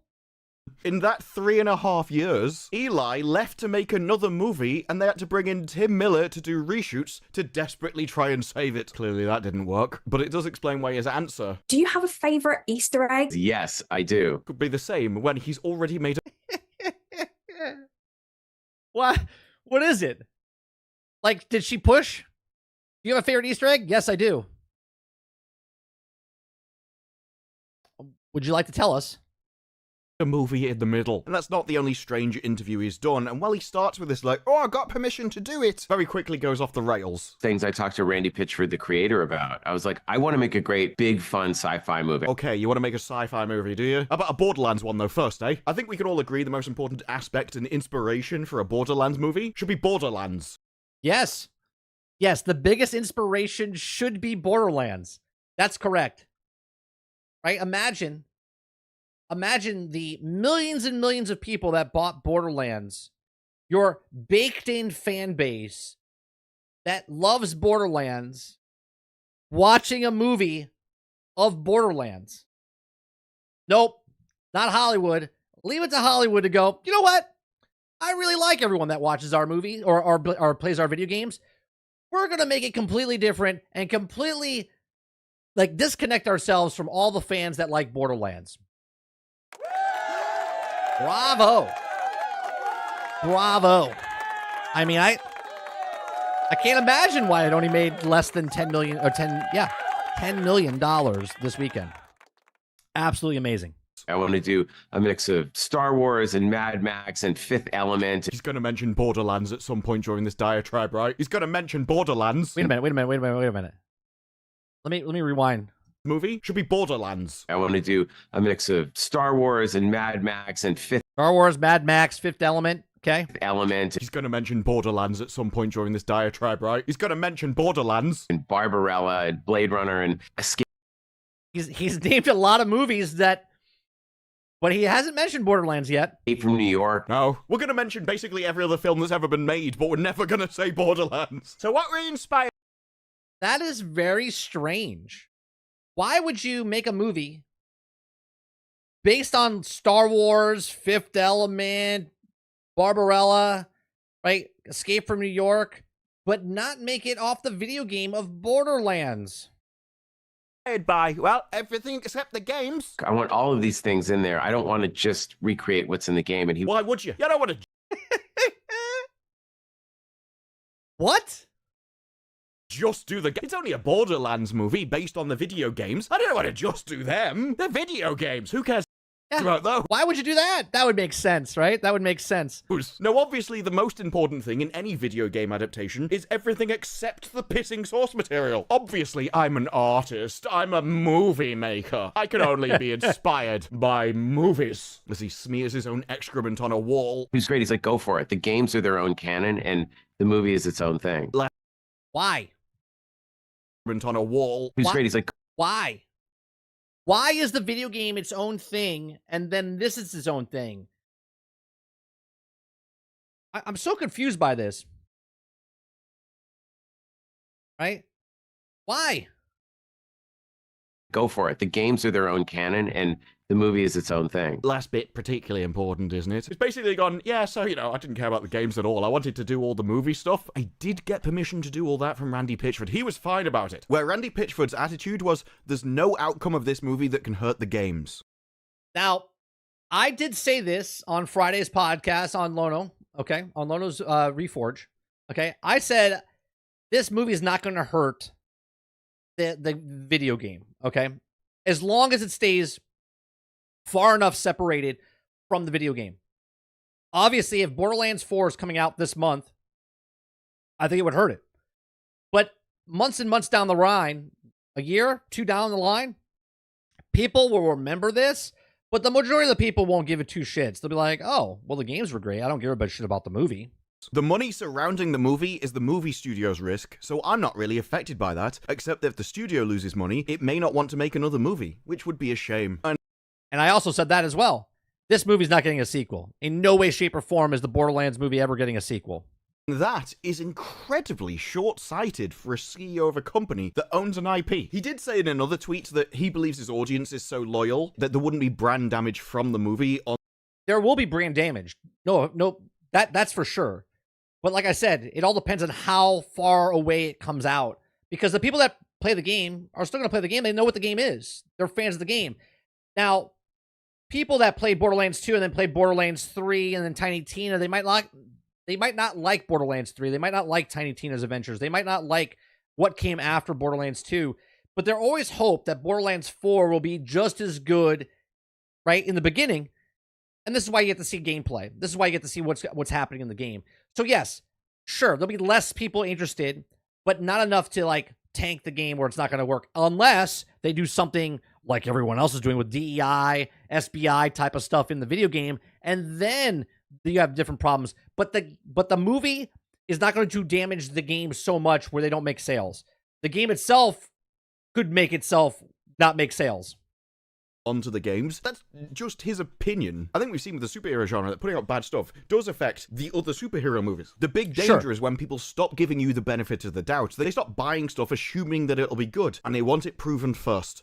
Which is fine, which it always should be. Prove it to us first. Show us the pudding, right? Show us what the game is, and then, as long as it doesn't have all these other things, it also doesn't look shitty, then people will buy the product, and they'll forget about the movie. That hurts sales, and so if I was him, I wouldn't be allowing trash like this out the door, because it does reflect on your IP as a whole, and people who may have played the games previously, if they liked the movie, now will just think that Borderlands sucks, because they're... He's not wrong, but I said, the majority of the people would be like, I'll wait. But again, it's still going to sell millions and millions of copies. First impression of it, the movie sucked. Games are their own canon. The movie is its own thing. So the last attitude he sort of... That's the wrong attitude, though. I fundamentally think that's the wrong attitude. Sarge says it up here. Okay, Sarge says, why did you make a movie based on a video game and not base it on the fucking video game? That's correct. Why would you make a video game movie and not base it off of the movie, like the video game itself? It doesn't make any sense. Have had is that the games are not their own thing. They shouldn't be their own canon. You shouldn't be able to do anything and just go for it. The quality of the movie does reflect on the IP as a whole, regardless of whether Randy thinks it should or not. Just seems to be a case of I got the permission to do anything, so I did. But the thing I most love about it... That's the worst. That's the worst. Just do anything you want. Jason says, one of these devs is going to learn that the game industry is crushing the film industry in popularity and should maintain the control of the project when the studio approaches them for the movie.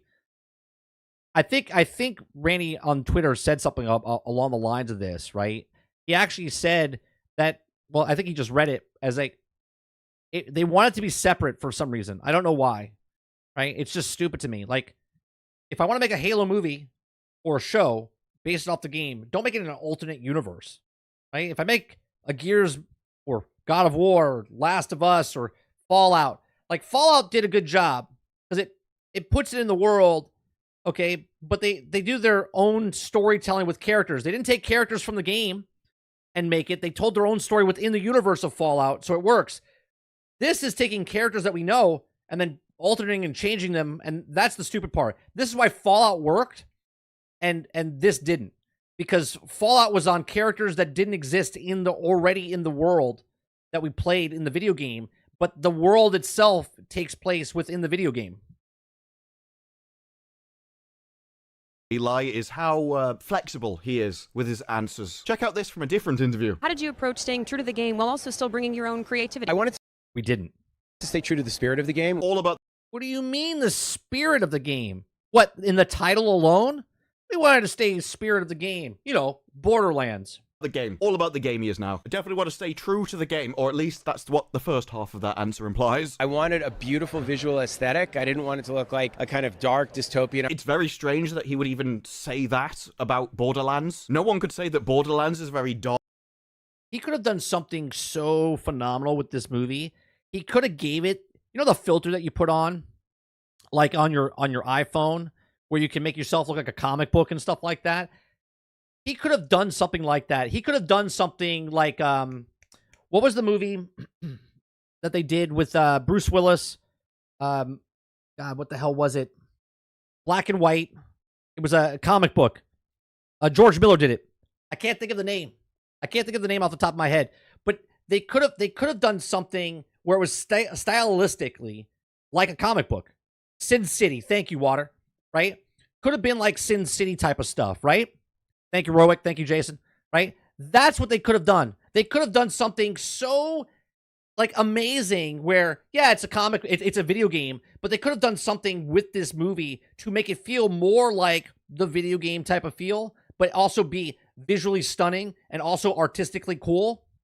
But you know, dark, gritty aesthetic. I mean, yes, there's junk all over the place, but it is incredibly bright. Fun and poppy, like when I saw The Fifth Element or even Barbarella or Escape from New York. Notice the same problem as the previous interview? Yeah, I didn't want anything dark and gritty. I didn't do any of this. No, instead, I was inspired by these other movies. Yeah. Not Borderlands. Didn't mention Borderlands. Not I wanted a bright aesthetic because that's what Borderlands pissing has. Because it was The Fifth Element. So that's the one that really got me to decide on this. don't you dare compare this to Fifth Element. Fifth Element was an actual good movie. We could really stay true to the design and detail of the game and the weapons. We can absolutely stay loyal to the game. How are you doing that? Well, you know, I mean, we put weapons in it. Most important. Yeah, Borderlands has weapons. We put weapons in it. Done. Borderlands title, weapons in the game, everything else, you know. Part of any adaptation, I think you'll find. Yes, stay accurate to the weapons. Anything else? But we could really, really change things, whether it was the casting or the story. Yeah, we put some weapons in it, but, you know, we changed the people and the story. Hang on.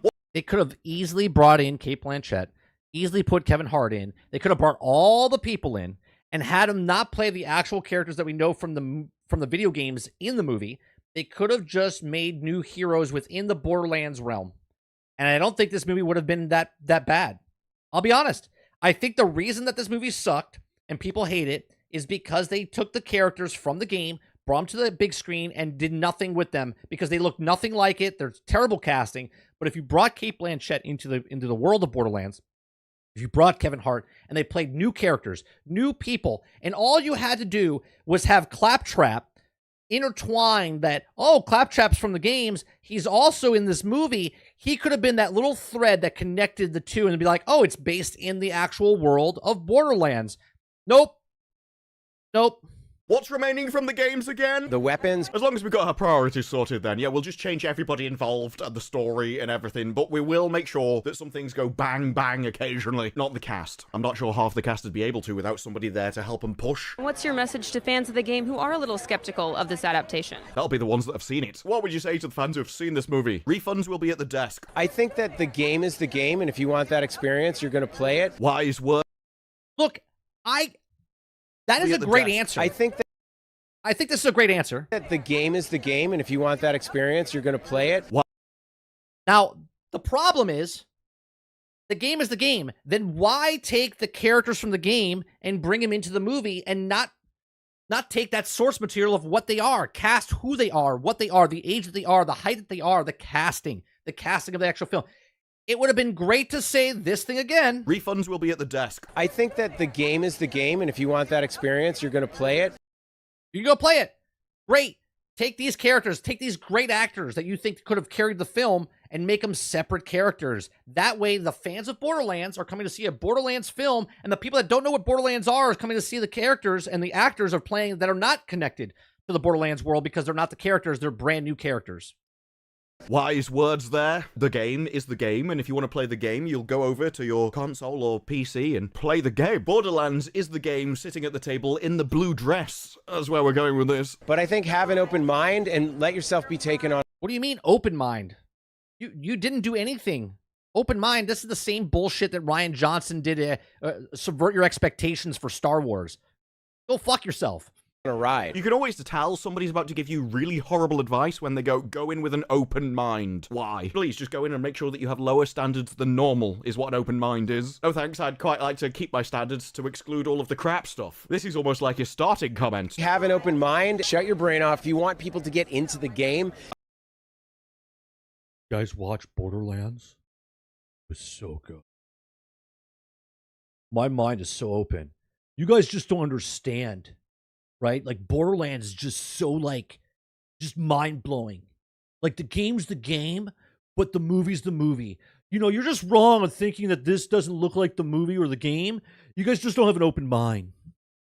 I don't even know the rest of the quote yet. If you want people to get into don't show them this movie. This will 100% make them think Borderlands games is ass. Take them to see the movie. It's also a story you've never seen before. With just know how to sell it. Yeah, you're right. It's definitely a movie I've never seen before. Sure. Isn't it? Yeah, if you want to get into the games, take them to the movie. It's a story they've never seen before. People wanted the story for the pissing games. Right, Disparu? That's exactly right. They wanted the story from the game in live action. Why they like the games. That's why they're going to see a movie about the games. Is there anyone there with an IP in mind going, I wish they'd make a movie about this and change it completely because it's ass? There's just one guy somewhere with an IP that he absolutely despises, but still wants a movie made of it for absolutely no reason. Beautifully said, right? There's somebody out there that's they hate the game so much, and now they're super excited that the game they hated so much is finally in a movie they like. What the fuck are we talking about? Right? He's so right. Who hates the game and is like, you know what? I would love to see this as a movie as long as it didn't make the game. Like, who is this for? Who is this for? Who is Borderlands for? Who is Halo for? Who are all these things that they make from these IPs for? If not for the people that gave you the millions and hundreds of millions of dollars while they like the IP, why they paid for the games, why they bought t-shirts, why they have fucking masks, and they go to cosplay. Whatsoever. Like, I hate this, but it would be good in a movie if they changed it entirely. Exactly, Disparu. Exactly. One guy somewhere with an IP that he absolutely despises, but still wants a movie made of it for absolutely no reason whatsoever. Like, I hate this, but it would be good in a movie if they changed it entirely. But they ask him about Kate Blanchett, and he has an interesting response. And I wanted to see Kate as this pissed off bounty hunter. Yeah. Great. Why'd you call her Lilith? Why didn't you call her Lilith? Why did you call her Lilith? You could have had Kate Blanchett in the movie as a completely separate character, bounty hunter, in the Borderlands realm.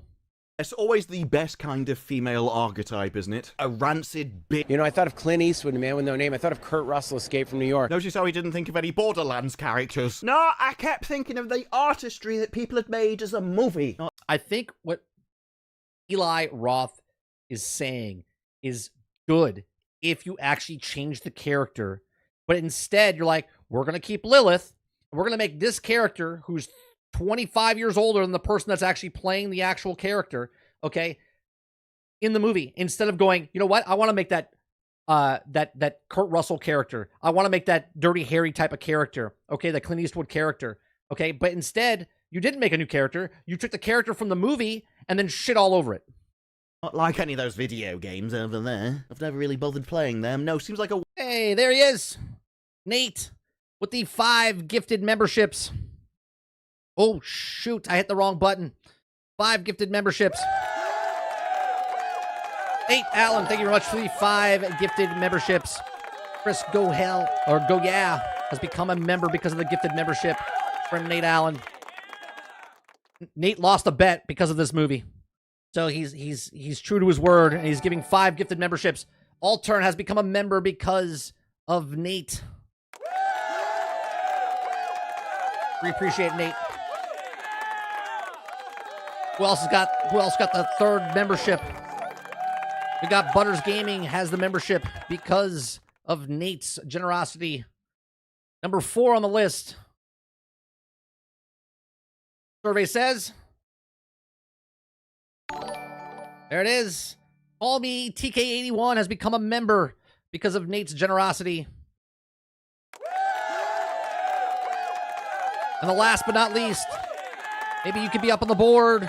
The final member is Hex Legatus has become a member.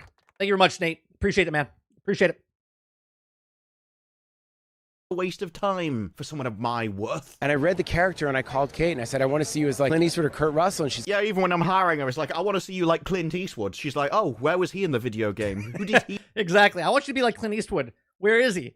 play? No, it's not from the games. From my DVD collection. said Escape from New York's my favorite movie. And I was like, all right, we're good. Great, we were inspired by her favorite movie, even though she knew nothing about the source material. This is somebody who's literally bragging at every opportunity. This is nothing like those games. It's nothing like them at all. We just kind of ignored them. We started paying attention to all these other movies over here. But I did get permission off Randy Pitchford, CEO of the company that made games. That means it's fine. Not because it's not like the audience's opinions matter, no. Only the CEO of the company that made it, you know, somebody else as highbrow and worthy in society as myself. We sat there in our ivory towers and going, ha ha ha, the peasants will eat whatever we put before them. Maybe that attitude is why Randy Pitchford has been melting down on Twitter for the last few days. But the comments that they kept getting were basic things, such as the rating impacted what the movie could be, and the casting is bizarre. And yet, despite this being... The casting's bizarre, but did you see it? But did you watch it? But did you see it? I don't need to see it, Randy. I saw that you casted a 55-year-old woman to play a 27-year-old. I saw the trailer. Repeatedly brought up, such as the main sentiment of Borderlands fans share, is how You can't, Nate. You can't gift to a specific person. It's randomly given out, so you can't give it to a single person. Which I wish you could. I wish YouTube would change that. baffling the casting was. 55-year-old Lilith, tiny Kevin Hart as Roland, and Randy goes, "It's strange to me how much age and height are important to some audiences like yourself." Oh, it is weird that audiences would actually care about people being accurate to the games. The thing is, I don't really care about the games. As a basic fundamental part of Hollywood, you should just be looking at attractive people. But also, if you're doing an action movie, don't get a 55-year-old to do it. It works better if you're a bloke because they age better and are designed for this stuff. But we're already going beyond the "I can't really believe you can do that" as it is. God, I hate this planet. Without making me watch all the movie scenes, wondering about your I mean, look at her. as it is. God. Look, I love Cate Blanchett. This is nothing against Cate Blanchett. I love her. Fantastic actress. But she is not Lilith. She is not a 27-year-old Lilith. We were talking about it yesterday, about someone put it on the internet saying that Elizabeth Olsen, who's 35, looks like she could play a 25-year-old. You know what I mean? Like, she could look like she's playing in her 20s. I get people that are in high school or not actually in high school, but they get characters to look like they're high school, right? Do you think I thought when I watched Saved by the Bell that Paul Mark Gosselaar was 15 years old? No, he was older, playing. Like 90210, Luke Perry was like 10 years older than everybody else, but he played a character. And look, we understand that people play younger characters, but bro, love her, but she is not Lilith. God, I hate this planet. Without making me watch all the movie scenes, wondering about your hip. I didn't go into the Borderlands movie expecting Retired and Extremely Dangerous 3. So yes, casting choices, surprisingly, have a massive impact on the movie because it impacts the audience's ability to actually suspend their Jax asks 30, do all Hollywood people talk around a question instead of answering it directly? Yes. Yes. Do you know why? Because they're trying to work again. They're trying to work again. They have to eat that shit because that shit pays the bills. Okay? Very few people in very high places will tell you how it is because they've been there and they're established and they know they can't be blacklisted. Like if Steven Spielberg wanted to say something or Martin Scorsese wanted to say something, they could get away with it because they know they're needed. Okay? But other people that are trying to make their way in the business have to say what they're told to say by their publicists in any way, shape, or form. And if they don't know the answer, then they have to bullshit their way to an answer. disbelief and get absorbed in the movie in the first place. If all you're watching is "That's stupid, what are they doing there?" the casting director has made a massive mistake. Or as the casting director should be fired. But that doesn't happen in this industry. She'll get promoted or he'll get promoted and they'll make another movie. Randy Pitchford said, "It's just strange that you actually care who's in a movie. I never thought actors actually played a big part."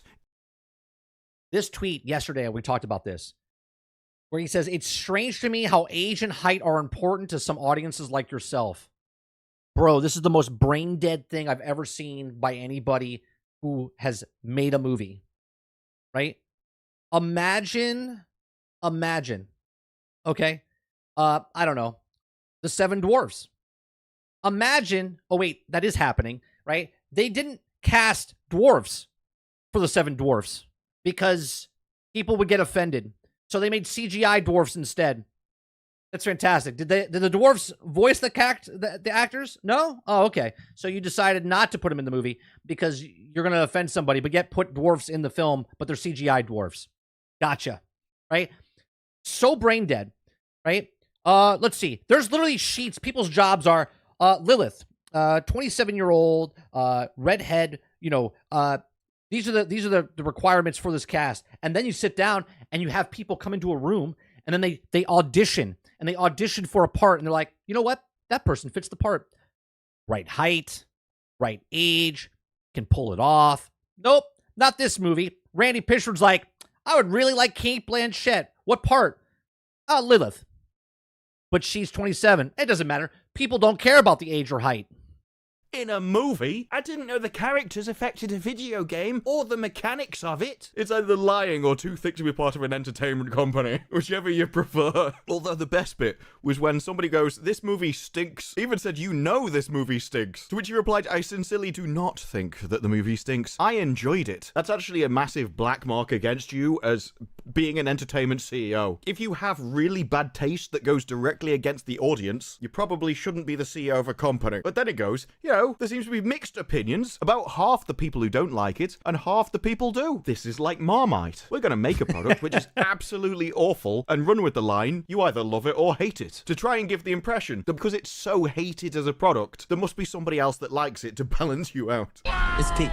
It's pink. It's in my mouth! The Beatles had more That clip was literally 2 seconds long, and that's all I needed to see.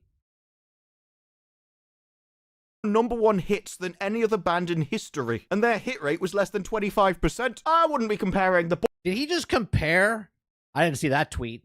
Did he just compare Borderlands and what he's doing to the Beatles? Shit. I didn't think it could get any fucking stupider. I didn't think it could get any fucking stupider. I'll tell you what, Randy.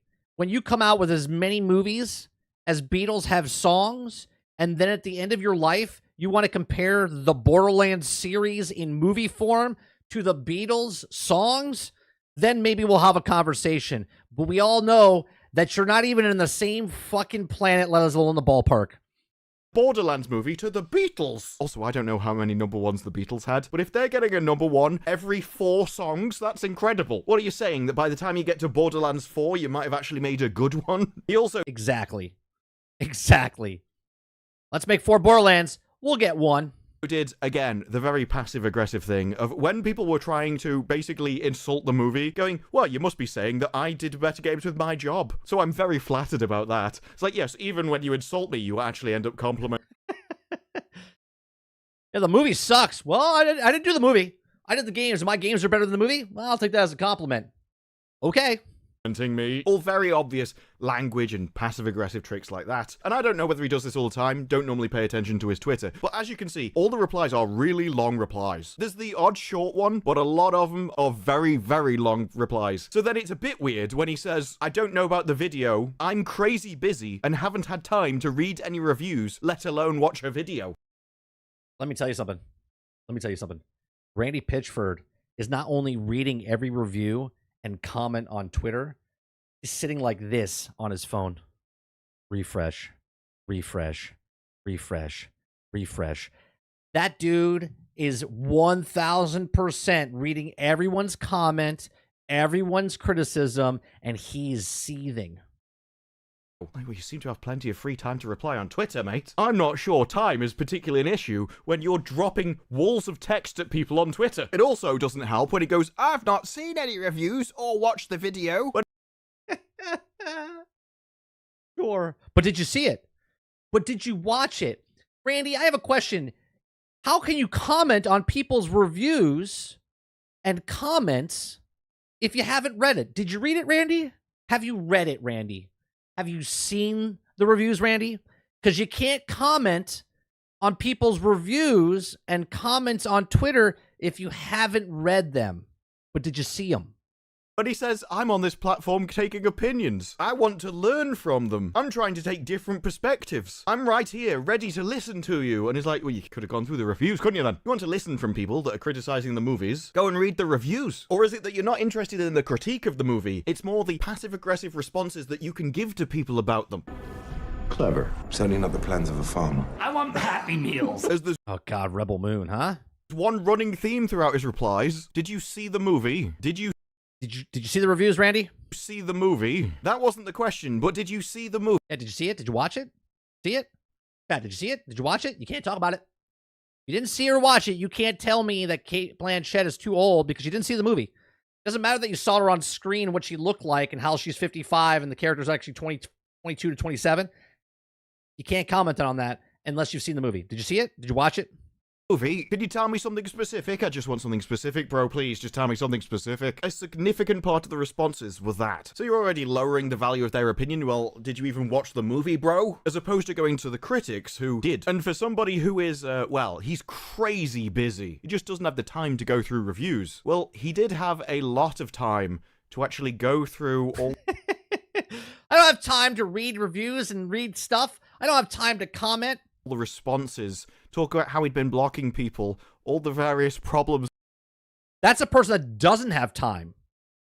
That's a person that doesn't have time to go through and read reviews and comments that he'd had. And this goes on and on and on.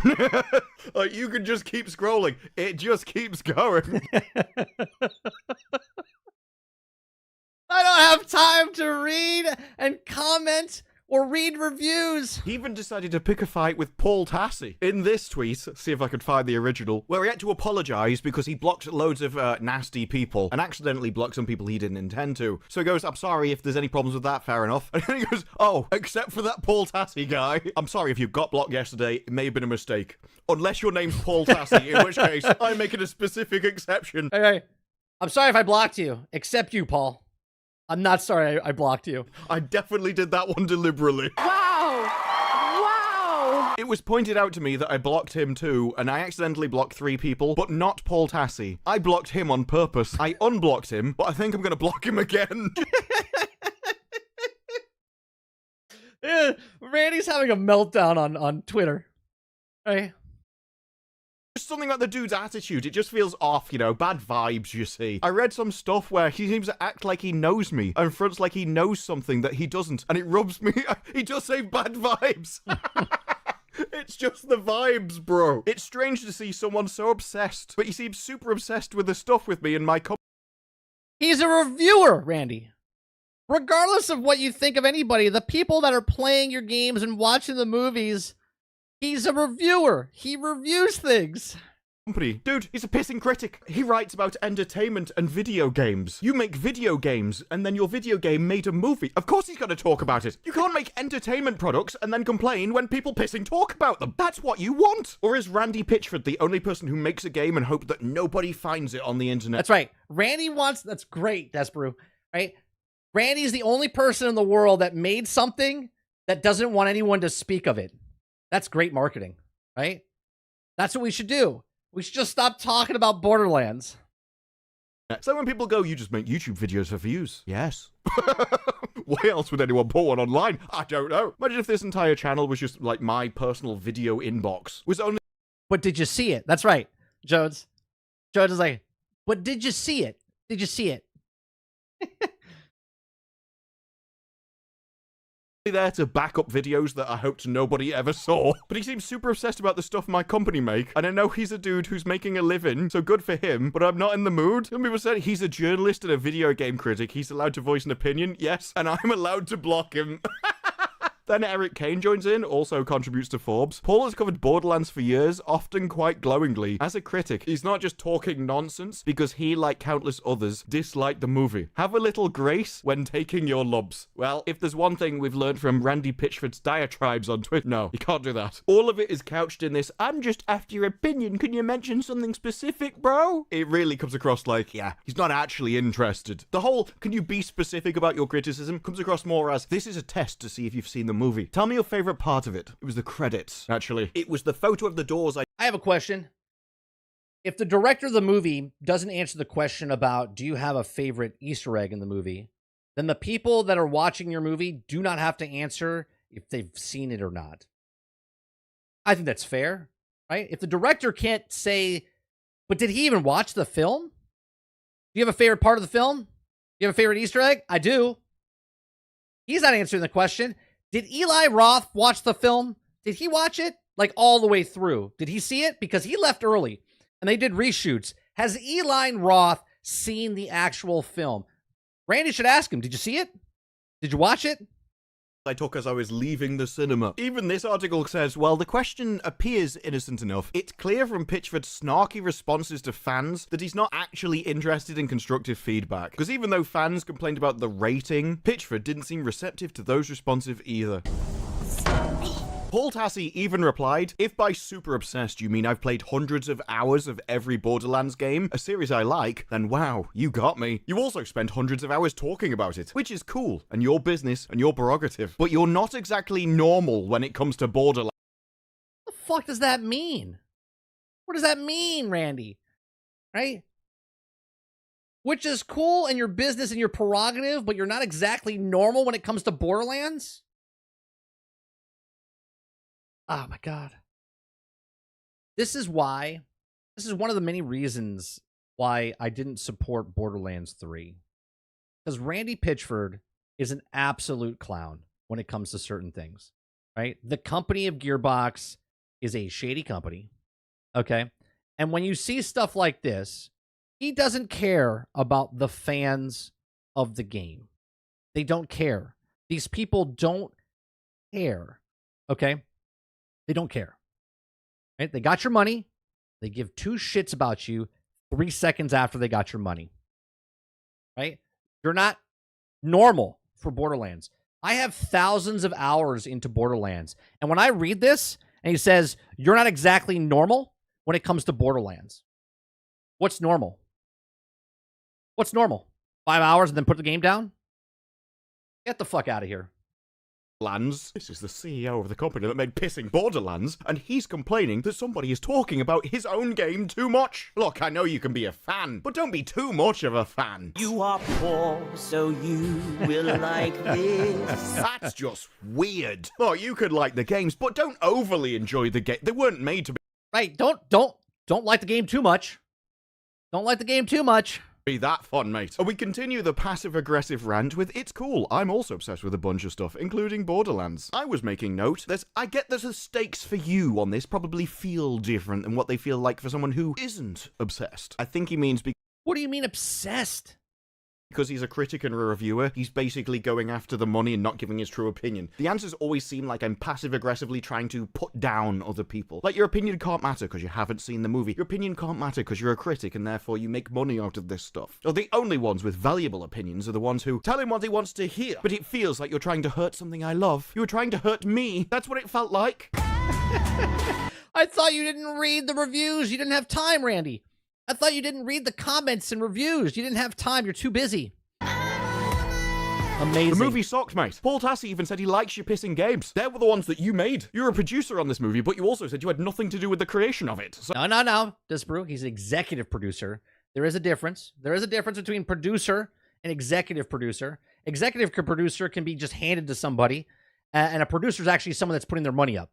Oh, I'm not sure why people criticizing the movie feels like a criticism on you. You didn't make it. If anything, you should be angry that people made crap out of your IP. And maybe learn next time so that when somebody comes to you asking to make something from your IP again, you actually have more creative control on it to ensure that it isn't crap. You shouldn't have let this movie get into this condition. I'm happy to chat and have a real conversation. No, you're not, Randy.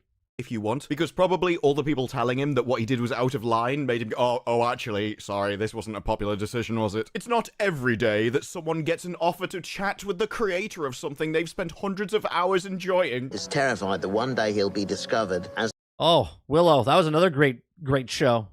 the aging, talentless hack Amazing. that he really is. It's not every day that somebody of your, common stature, one of the plebs, gets an offer to communicate with one such as me. I shall deign to decide to descend from my perch and mix in among the common peasants for a while. My aim will be to sincerely understand you better and share fellowship over something we so both obviously love.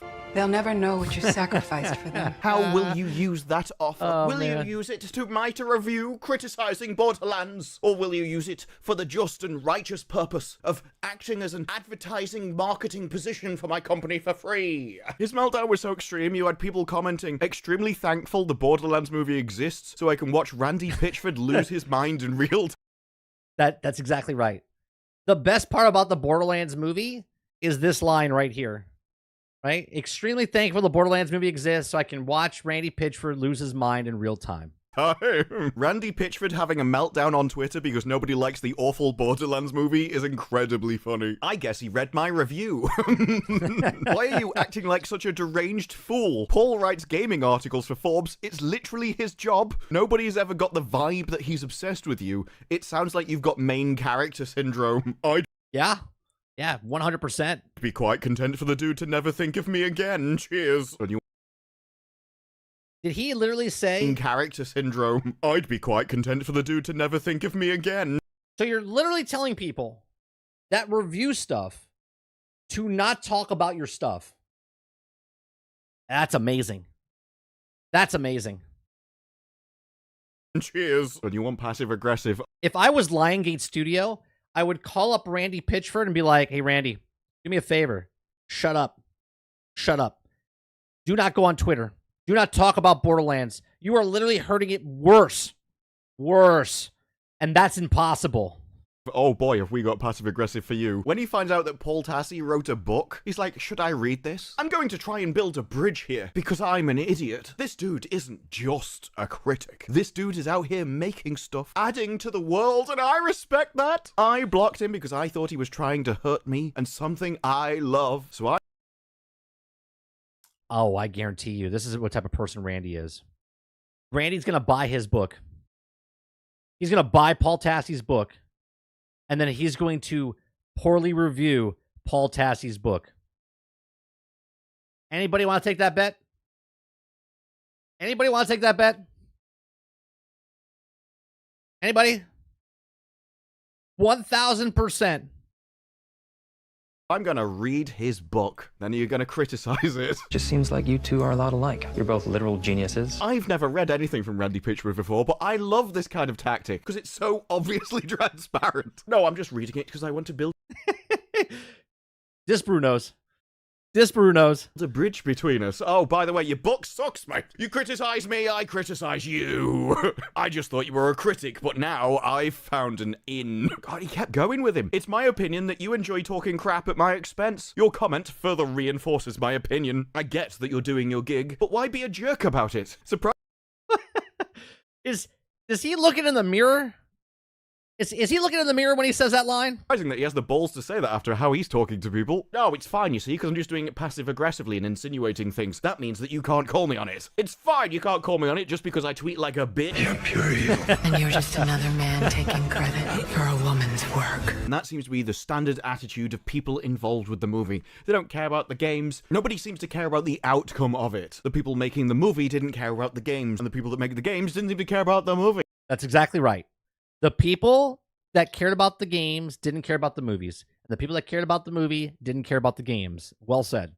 Oh, well, if it fails, doesn't impact on my money. This isn't how you make entertainment or adaptations. You actually have to be invested in the source material. As was said by the guy that worked on X-Men, you have to care about something before you can contribute to its legacy. And that seems to be what was missing from Borderlands. And so it ended up in a very predictable mess. And this is an issue that Hollywood keeps repeating. It's a lesson they should have learnt by now. But Hollywood won't learn any lessons until the people making the mistakes are actually held accountable for those mistakes and can't just go off to their next project. People understand this, right? People like Disparu and people like the Critical Drinker and stuff. They want you to make good product. They want you to make good product because they're fans of the product.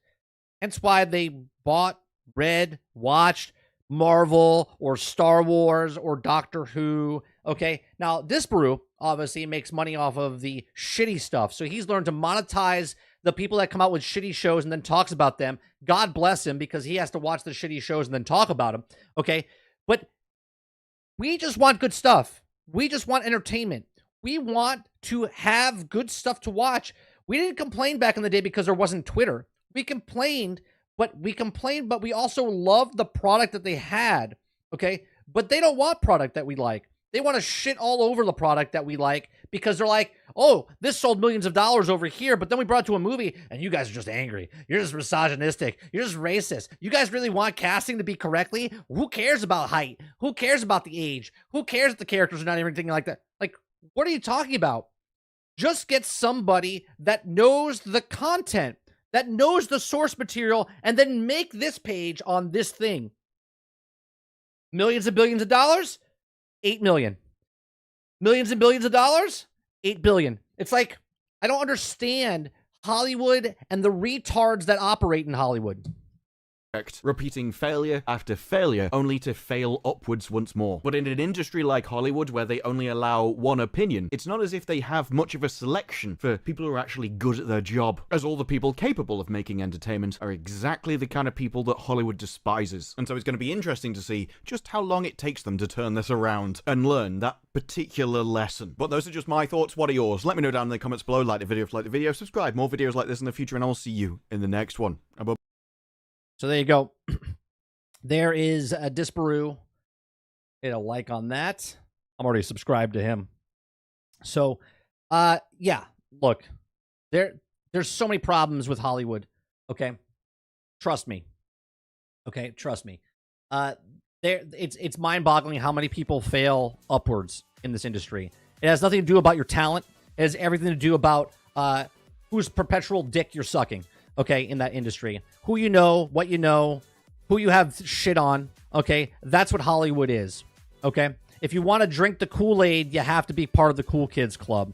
Okay, I played ball for a couple years, and then I decided that I don't really want to play ball anymore, and that's why I don't work in the industry anymore, because I don't like the people in the industry. Right? They're like Randy Pitchford, basically.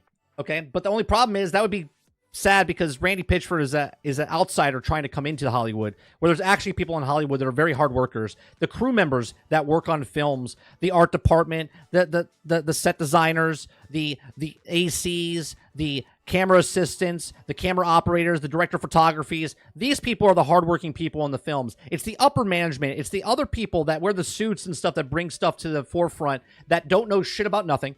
They hire the people they want to hire so they get a good product. Okay, but they really don't give a shit about the source material or whatnot. It's what can you do for me lately? Bring in the people who are the like-minded, okay, that listen to you, that don't take any criticism whatsoever. They put out the product, and when it bombs and fails, they blame you, the customers, not them themselves. So these are just my thoughts. Let me know yours in the comments section down below. Please make sure you share, like, subscribe. If you like this video that we commented on for Disparu, let me know in the comment section down below. Let me know in the thing. Let me know in the feedback in our Discord. Thanks for watching, and check out some of our other videos. All right. It's absolutely mind-boggling, okay? As he says, you would know, Mike, does Hollywood have to choose union writers and have no clue about the subject matter that they do much better than just also a bunch of solid fans together with a few writers? The way it works is certain studios have a pool of writers they work with, okay? There's outside writers that come in, but, for instance, if a studio, let's say they have on retainer, or they just have people they work with, they have like a pool of like 20 writers, let's say, right? Just as an example. I'm not giving you the exact number, okay? They have like 20 people they work on, and they make scripts for them, okay? And they work with them, but there's freelancers as well. And for instance, the people that wrote or were doing the show on Game of Thrones, right? The whatever this guy's name is, B&B or D&D, whatever the hell fucking names were, okay? And then they got hired to do the Star Wars shows that then never got made, okay? If they're the hot commodity, the hot ticket, their names go up on the list. And they're like, we want those guys. Those guys are the greatest. We're going to get those guys. Then they hire those people, and then they write the scripts, because Hollywood can't and do their own filter process. They're looking for people that this person made a good thing. We got to hire these people. Okay, and then when that doesn't work, because the more popular they get and become, the more money they cost. So then Disney, in specifically, not the Borderlands, but Disney specifically stops hiring people that know what the fuck they're doing, and they hire low-tier people that don't have experience in writing, and they hire those people because they'll follow suit. If they tell you to jump, you're like, well, how high? How high do I have to jump, Disney? I want to work in this business. I'm really a good writer. Let me show you. And then they bring you on, and then you fail upwards. You have a failing show, they give you another show. You have a failing movie, they give you another failing movie, okay? And that's the way it works. You fail upwards in this because it's not about your quality of work with these specific jobs, okay? Your quality of work, if I'm out of fucking focus, I'm gone, okay? If I talk back in any way, shape, or form to the DP or the director, I'm gone, okay? But these people don't have that option. They fail upwards, but because failing upwards, because they made money and whatever else, they keep getting promoted. They keep getting other things. Look at Leslie Headland, whatever her name is, okay? Harvey Weinstein's personal assistant or ex-personal assistant, okay, fails upwards, right? Look at the show that just happened, The Acolyte. The Acolyte was a pile of shit, okay? Pile of shit. Lowest rating of all things ever on that platform, and she got another job. And she'll get another job. And they might make a season 2, okay? Fail upwards, happens all the time. Not my job. When I was a focus puller or camera operator or PA or worked in the art department or was a gaffer or grip, doesn't matter. If I don't do my job, I'm gone. These guys fail upwards.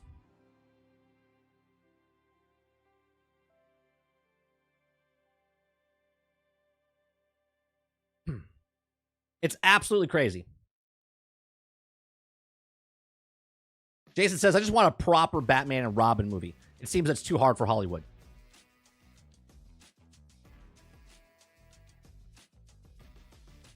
Salty says, I love Gary's reference of Leslie Headlamp.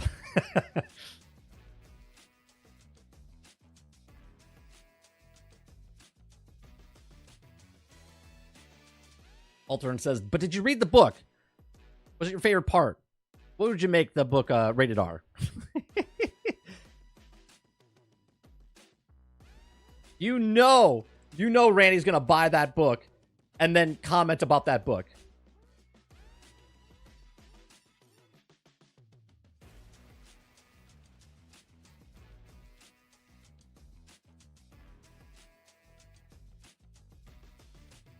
Z says, and this is why 30 works from home, because now he doesn't do his job. We're the ones that are going to get to still be there. That's right. But I put in more effort than these fucking people do in Hollywood. I'll tell you that. I'll tell you that, Z. I never worked on like blockbuster films. I day played on a couple, but I don't get credited for it, right?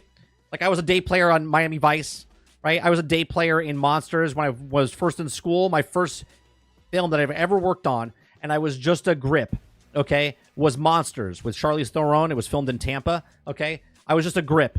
Move shit here, move shit there. I was in school, not credited. We worked there for 2 days, okay? It was just to get experience, to put stuff on your resume type of stuff, right? Most of the stuff I worked on, 25 mil, 30 mil, 50 mil. I worked on commercials that got more money in them than actual films. I worked a lot in reality TV. I worked a lot in commercial world. I did a lot of stuff for businesses like IBM, Oracle, lots of in-house videos.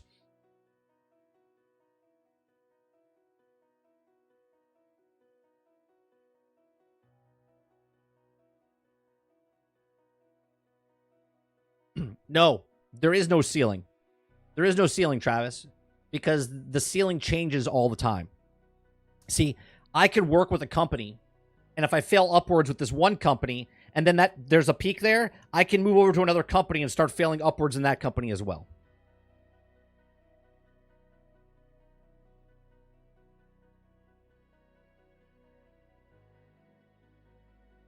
Z says, as a Microsoft employee, I see this happening, especially in middle management every day. It's just destroying stuff. They just keep trying to stuff. It is wild.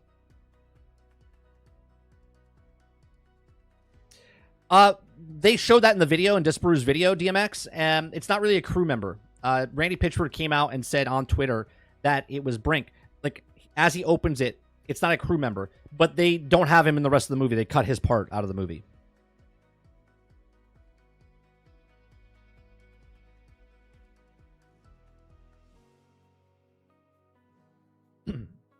As a consumer, right, all we want is good product. We want to give you money, right? We want to give you money.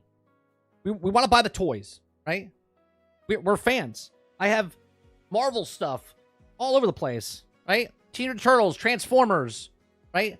I love that stuff. I want to buy stuff, but it's hard. It's hard to want to buy stuff when the company that wants you to buy stuff hates you, right? They hate you. They physically, mentally hate you. They don't care about you like you care about that stuff. Okay? All they want is your money and shut up. Give me your money, shut up. That's not how it works. The reason you're a conglomerate company with millions and billions and trillions of dollars is because of us. the people. Without the product, you have no consumers. Without the consumers' money, you don't have a company.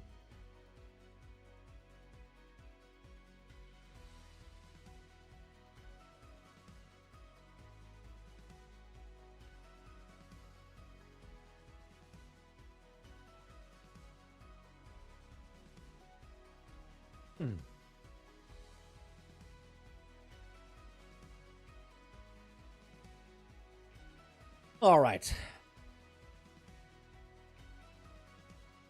Make sure you guys, if you're not subscribed to the channel, hit that subscribe button. We're trying to hit 3,000 subscribers. We're always on this 2,400. All right, we're trying to raise up to 3,000. So if you're not subscribing, you like what we do here, hit that like button, hit that subscribe button. If you'd like to go above and beyond that, become a member as little as $5.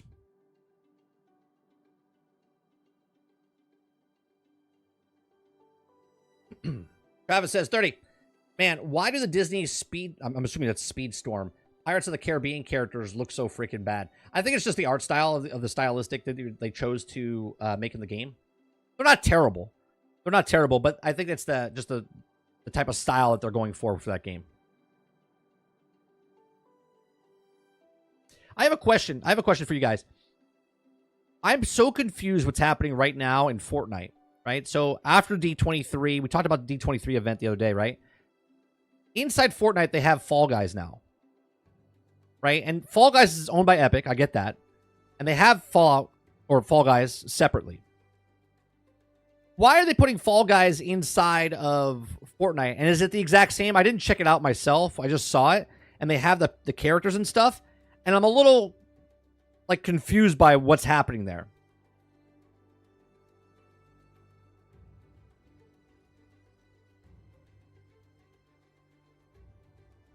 Robert Jones says, so is this a bad movie? A movie that's bad because outside or of canon or both? I think it's all of the above. It's all of the above. I think it's a bad movie. It's never a good sign when the director of the film never comes back to finish a project. It means the passion's not there. They did it for the check. They moved on for their other film that they're working on. That's a bad thing. It's a bad sign when the writer doesn't want to put his actual name on it and then has a stage name that he goes by instead of his actual credit, even though we all know it's him. Okay? It's a bad thing, right? It's a bad thing when the casting doesn't match the actual characters in the actual game or movie or book or whatever it is. Okay? So I think on that part, it's bad. Then the canon of it is, it's not the canon of the actual game because they said it themselves that it's a separate. Then there's the game and then there's the movie. They're not connected. Then why use the same characters from the game and the movie, right? It's a perfect storm of why this game or game into a movie sucks balls and why it's bombing at the box office, Robert.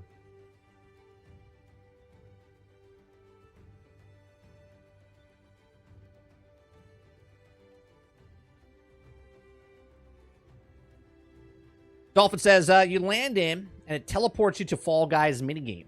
That is time thing that you can also keep the battle royale, I think. It's just weird though. Why would they put it inside the game?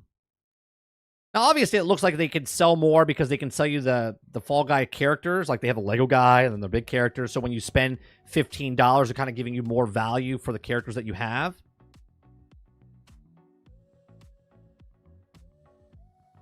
Eclipse says it was just a little mode, but on the main map, you could actually do a Fall Guys run, and then you end it in. You would also drop down with loot, which is pretty cool. It's interesting because obviously they have Rocket League in there. They own Rocket League, but they made, instead of Rocket League, they made it the Rocket League Racing, right? Where you're doing races instead of actual Rocket League, right? And then they have Lego Fortnite, and then they have the Rock Band in there. Now they have the Fall Guys in there. It's just very strange the way what they have going on. I mean, I see what they're doing.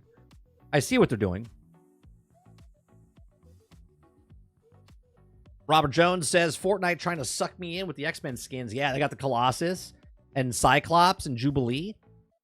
Pretty cool, but they're expensive, right? They're like $30, $40.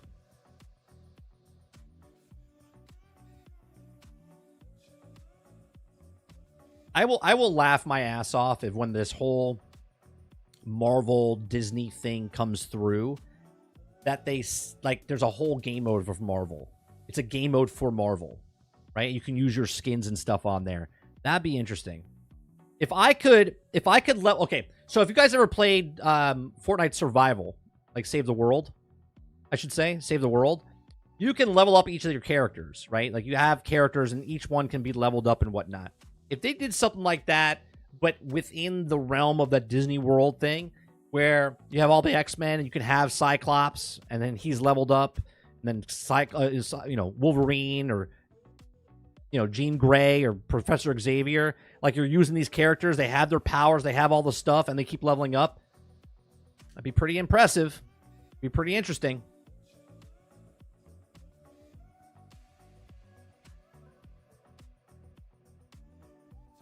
Oh, I found the Gauntlet thing the other day. They have a top-down Gauntlet. It's not very good. It's not really Gauntlet.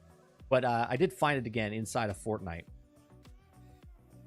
Eclipse says it would be awesome if they had someone that actually made a Marvel Ultimate Alliance in Fortnite. I guarantee you someone will. Someone will try to do it.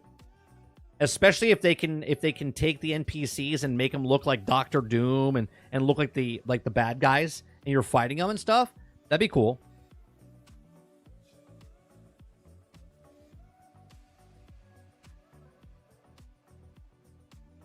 Oh, I think Wuhong does very well. I think Wuhong right now is the top-selling game or close to one of the top-selling games on Steam, and it's not even out yet. Or like wishlist.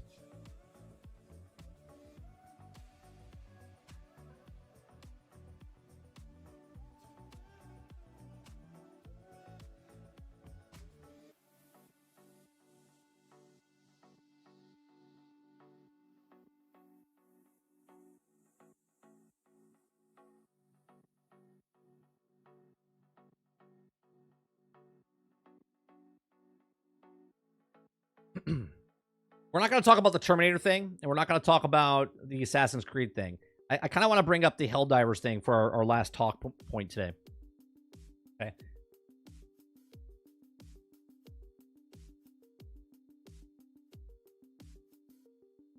All right. Oh, what I tried yesterday, Salty brought this up to my attention I did this a long time ago, but Salty brought it up about a week or so ago and said, have you ever thought about putting the breakdown inside the videos? And because I'm not doing uploads right now, I have time to go back to the videos at the end of the day. So yesterday's video, if you go back and look at that, if you missed any part of it, has chapters and markers at each of the points of the stories that we talked about. So if you guys like that, if you're a person that watches, maybe you only watch like a half hour of the morning show or whatnot, and you go back afterwards, let me know if you guys like that. Because if you guys like it and use it, then I'll do it. Most people don't use it. They just watch and skip ahead and whatnot. But if you like the chapters, I got to manually do them. They don't do it automatically because of the way my style is of what I talk, right? So if you like that, let me know either in the comments section of that video or inside our Discord feedback.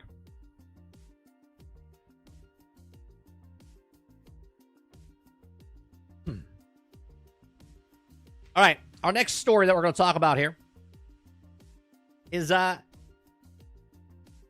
2 CEO says some developers are also disappointed with the escalation of Freedom reaction. Quote, the update had a bunch of nice stuff that isn't getting talked about. Okay. It's never a good sign when your developers are upset about it. Okay. If you guys like what I do here, we do this Monday through Thursday from 10 o'clock in the morning to about 1 o'clock. We cover news stories, have conversations, talk to chat inside. Chat is 100% part of it. We're here every morning, Monday through Thursday, to get you through a couple of hours of your day. If you like that, hit that like button, hit that subscribe button. If you like to go above and beyond that, become a member as little as $5. All right, so Helldivers 2 developer also aren't happy with the latest update is a round of weapon nerfs and also how they've been received by players. Helldiver 2 Escalation of Freedom update brought a ton of good changes this year. Best live service with the new tactical enemy, creeping biome, and also social media fixes also cropped up in game. But Helldivers 2's new update has once again reunited the games with the biggest pitfall: too many nerfs. Okay, I've had a video, I think it's about 5 months ago now, talked about you never nerf a PvE game. Okay, and I know someone in the comment section was like, you don't know what you're talking about. They have to nerf stuff. Not in a PvE game. You want to make it as fun as possible. Okay, you want to make it as fun as possible. You buff things. You don't nerf things. But I'll regress. Okay, after having nerfed with some of the most popular weapons to boring hell and back, the studio recently nerfed the flamethrower and made chargers all more annoying as a result. The decision that's also prompted its recent Steam rating to fall to mixed, with thousands of negative reviews recorded over this weekend. It says, quote, I haven't spoken to everyone, of course, but many of us are disappointed on the few levels. Developer of Arrowhead Game Studio CEO Jorgen said that the message of the game's Discord channel, reshared on the Reddit post below, on one hand, the update had a bunch of stuff that aren't getting talked about, maybe deservedly. So as many of us aren't happy with the latest balance around, I think more broadly, it also is discussing the path ahead and what it can do to avoid the situation again. Stop nerfing. Stop nerfing. Okay? Stop nerfing. He says, I think a lot of you fairly pointed out the WTF and what we went through earlier this year. Why are we here again? He continues before explaining that sometimes long lead times on development can cause issues for this team. What you see is the results of weeks and months of development work, he said, and some changes take time before they show.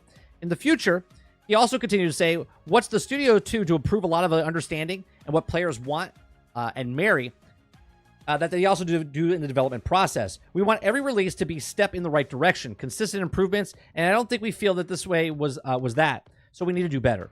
But he also cleared that we're just talking about it isn't enough. Actions matter. Well, I have a problem. I have a problem with this. I understand they're being upfront and being, transparent. But at the same time, you, me, everybody that's playing the game, we're just consumers. We paid for the game already, right? Now the problem is with a live service game, they can change it constantly, which then hurts the player base respecting your time, okay? Because you get war bonds, you do certain things, you unlock certain weapons, you use that weapon, you want to play, you want to come home from your long day of work, 12-hour day work shift, you come home, kids are in bed, your wife's in bed, everyone's leaving you alone, husband's in bed, whatever, and you sit down to play your game, and you go, you know what, I'm going to do my flamethrower build, I'm going to do whatever level you want to do, and then all of a sudden, you're like, this isn't fun. This isn't fun. Why isn't this fun anymore? Why did they change it? Why did they work on something and change something that was working before, but they decided to change it? Respecting your time, okay? I don't care if it's a long process of how to do things. Don't change things and then come back and say, well, it's a long lead times in development and issues are caused and it takes months of development work. Then don't release it. Don't release it until you know, and this is where playtesting comes in. But there is no playtesting anymore. Playtesting is make it live and we'll fix it afterwards. It's easier to ask for forgiveness than actually just do it, right? That's it. It's easy to ask. Make the fuck up and then backtrack and go, oh, no, we hear you. We're going to make the change. This would be fine if this is the one time it's happened. Now, I haven't played in a couple of months, okay? But they were already nerfing stuff when I was playing, and they were like, oh, no, we made a mistake, and they fixed it. Oh, no, we made a mistake, and they fixed it. And they kept doing this over and over, and now it's like the little boy who cries wolf, okay? Little boy, I don't care if you cry wolf anymore. And the wolf comes, and now it's gone. People are upset. People are upset about this, okay? So there's another article here with PC Gamer. It says, let Super Earth burn. Helldiver 2 players are commenting treason to protest the latest patch, allowing a tide of bots to creep worryingly close to home, okay? Those of you, like, in-game don't know, like, the automatons are, like, coming closer and closer. And everyone's just like, you know what? Fuck it. Let's just let them win. Let them win. Okay, let's show the people, because you can't really vote for your money anymore because you already have the product, right? And they want you to keep buying stuff. Well, if you just stop playing the game, they'll change stuff real fast. Real fast. Okay, it says Helldivers 2 patch has gone about down as smoothly as a glass full of napalm. It says due to some nerfs on the flamethrowers, which has sparked a full wildfire of criticism so bad that the CEO of the studio felt inclined to give a response.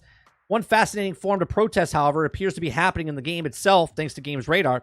Let the bots advance. Let Super Earth burn, writes one player on the game's subreddit, showing that the map of a gigantic war with the automatons front that is also coming super close, or a little close to Super Earth and their chief. Okay, let me see if this is yeah, they're coming real close. They're almost there. Let them win. Let them win. It says together we banish the bug tyranny.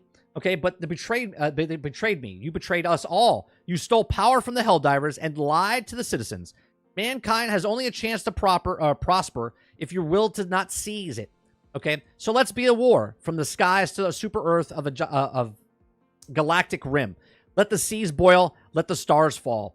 The dramatic speech is ripped straight from Warhammer 40k trailer, and also referencing the event that the Horde, Horus turned traitor, also leads a rebellion against the empire of mankind. Now, the automatons are still 2 and a bit systems away from Super Earth, but they're currently storming, okay, which also has a grand total of 13 to 1,500 players loyal to Super Earth on it at the time of writing this. And the Helldivers.io is also losing a battle rate at 1.2% an hour. However, there's a spanner in the works of a particular narrative, namely the current major order task divers with defending Truce and Valadon 4, which is also the idea being some of the also create a situation where players need to balance a war on 2 fronts. This means one of the 4 things aren't happening. So 1, the player base in the MMO brain is also simply following the big markers. 2, players are trying to Zerg rush 2 target planets before returning to the Super Earth front. 3, players are generally doing the act of maliciousness of compliance by overcommitting to a Western front. And 4, some combination of all the above. It says, I will say, however, that the petty defense of 2,000 people is a cause of concern, given the game has about 38,000 players scrapping bots. Helldivers 2 has already jokingly tempted players to lose on purpose. What happens when they actually do? Okay, so when the damn fire question, back to Helldivers 1 days, it actually is very possible for players to lose the Galactic War wholesale. Okay, democracy would simply find a new Super Earth, take its claim, and move on. However, those wars were also won and lost in space about a month. Helldivers 2 is embroiled to the very first, meaning I'm actually sure that what happens in the enemy takes Super Earth at all. Okay, it presents that one hell of a fascinating problem for Arrowhead and the Heterics if they win. Though while the studio has been locked into slower updates, the Super Earth defense, that simply sees divers shooting bots on the same auto-generated maps would feel, anticlimactic. On the other hand, the game's developers have been struggling to nail down their cadence somewhat, and the rush to cobble together what they've often requested urban warfare maps would be a tall order. Okay, so I said it in the very beginning. I was very impressed with them, and we compared it to Suicide Squad's Kill the Justice League. Helldivers came out when the server issues were happening, and they were there 6 hours afterwards, Helldivers was, where Suicide Squad crew said nothing for 6 days. And I said they're setting a precedent for themselves in Helldivers because they're acting so fast and replying to people and then getting on board with people, they've now set the standard and bar. Then they couldn't do it. Then they said we're going to slow down on cadence of stuff, and they've done that. But now they're fucking up stuff on their own accord. And now they're worried that the player base is going to leave them, and they quite could. And this happens to any game across the board. But when you're fundamentally sacrificing your game on purpose to make stupid changes, to make super nerfs and stupid nerfs, okay, that's what's hurting your game. Sony hurt them by doing the sign-in, and Helldivers has now just taken that torch and done everything possible to push the player base away, on top of just games in general coming out and people that are interested and go play those games on top of these games trying to make the nerfs, okay? One, people are just leaving the game because they want to go play other things. They'll come back every so often. But the people that are playing your game, you're nerfing stuff. And they're like, well, what the fuck are you doing? I'm trying to play your game, but now you're making it unfun, and I've dedicated myself to this game. I really love your game. I really like what you're doing with your game. But they're doing everything to push that player base out the door because of these stupid nerfs.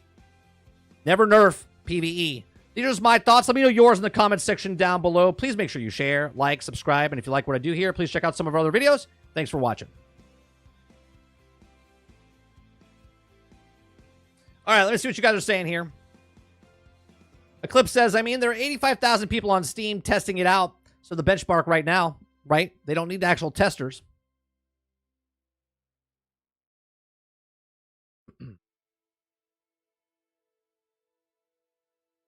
Travis says, can you tell us something that happened with Terminator? Terminator got delayed, and Assassin's Creed says 4 years is good enough to create some stuff. That's the 2 titles.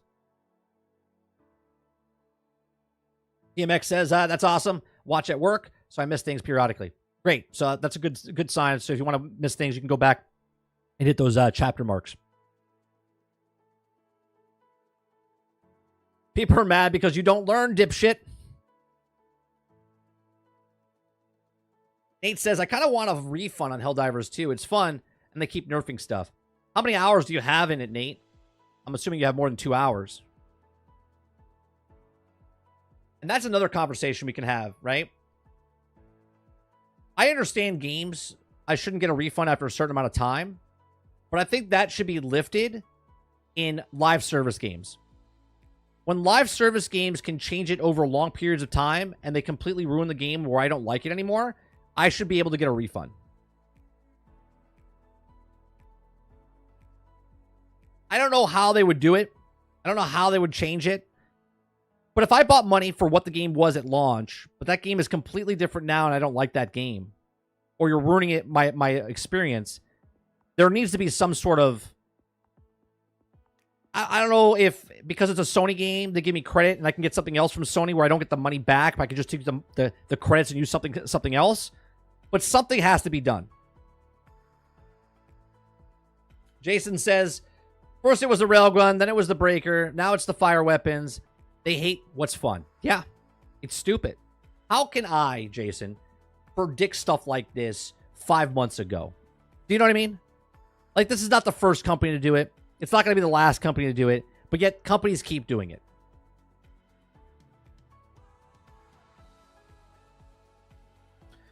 Eclipse says, what's crazy now that Diablo 4 actually has a public test for a little 2 weeks before the new season drops so they can get feedback. I don't like giving Diablo praise, but it also was a good thing by them.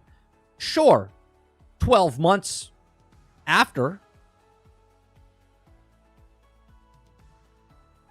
Waterbear says, let Super Earth burn.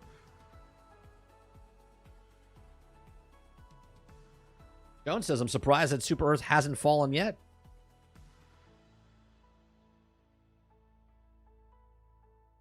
Sometimes in Helldivers 1, they would lose the campaign. I think never nerf PvE is too strong of a stance. No, I don't think so, Robert. Again, you shouldn't have to nerf. You could just buff things. You could just buff things. Never nerf in PvE. Right? Tell me your reason why they shouldn't nerf or never nerf. Okay? Like, they can nerf, but why? Why can't they raise other things up to make those things more interesting so other people are not just using the flamethrower? Right?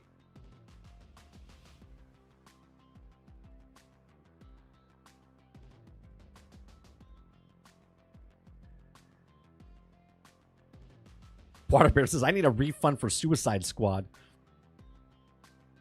Altern says, yeah, I played 70 hours of Helldivers 2, but I haven't played since June. I bought it on May. I feel like I wasted my money even though I played that many hours.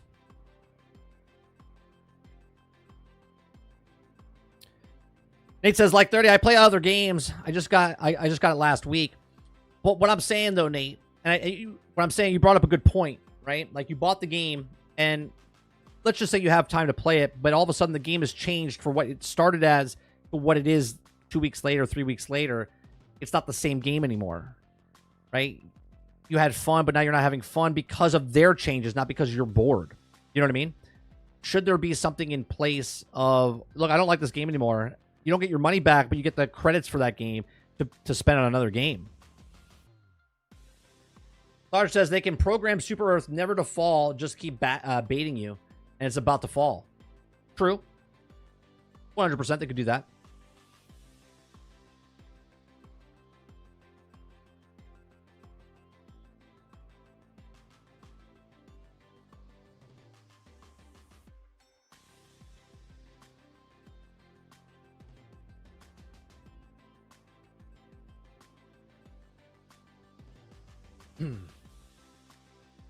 Yeah, Travis, those two stories about Terminator and Assassin's Creed, they weren't on the list. I just happened to bring them up just in case we had more time. But I can push that stuff to another day. I can push it to Generation X Gaming on Thursday. Roic says, never nerf if it's bugged and it's broken. Sure, fix it. But never just nerf something, buff other things to balance it out. Correct. In PvE, I want to make that sure it's 100% clear. In PvE content, you should never nerf. You should always buff other things. Right? If people are having fun with something, Now, obviously, in PvP, you have to nerf and buff certain things, right? In PvE content, you want to just buff certain things.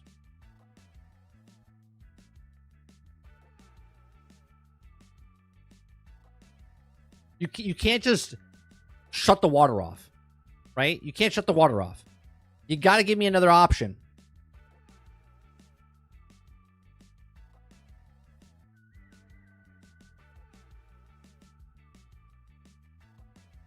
Robert Jones says refund for TOS changes. Yeah, I just feel like live service games, what you pay for and then what you get later is two different things, right? Like if I buy a game that's not a live service game and you played 5 hours, cool. 2 hours? Yeah. But every time they do an update, I think that should reset. If my TOS stays active every time a new update happens and I have to redo the TOS, well, then I should get the full refund based on that TOS, right? Like my contract for the TOS that I signed was for that moment up until that update came out. Then once that new update comes out and I have to hit the TOS again in perpetuity, okay, of what it is, then it should be 2 hours of that content. And because I don't like that content, then I should get money back, right? I think that's fair. I think that's fair.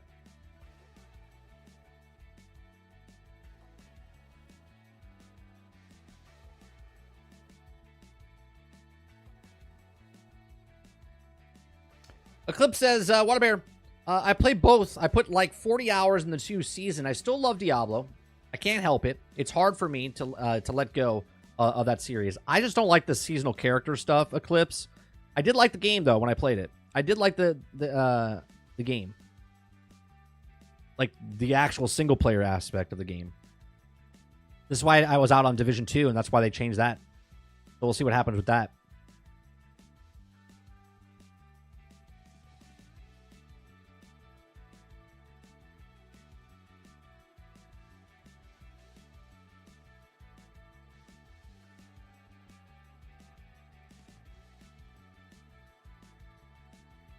All right, let's go to the Twitter here and see if anything popped up that's interesting before we're done with the day.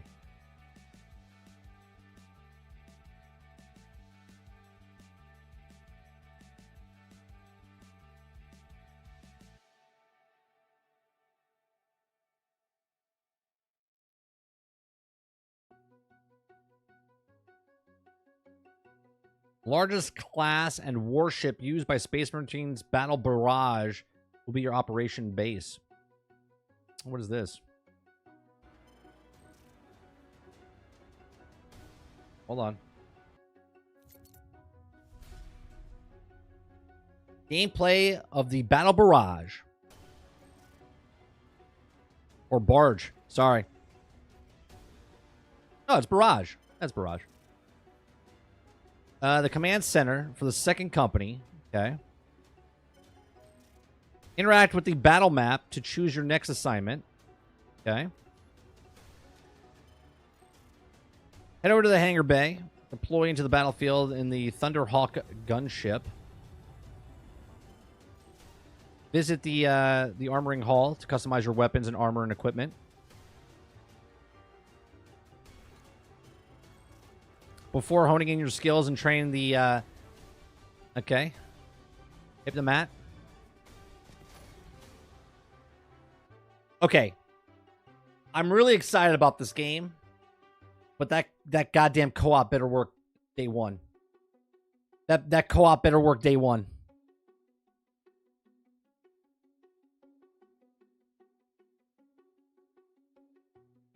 It has to fall. It falls, then they wipe the story. Right, but even if the Earth falls in Helldivers 2, Super Earth falls, we just start over, but it's the same nerves, it's the same things.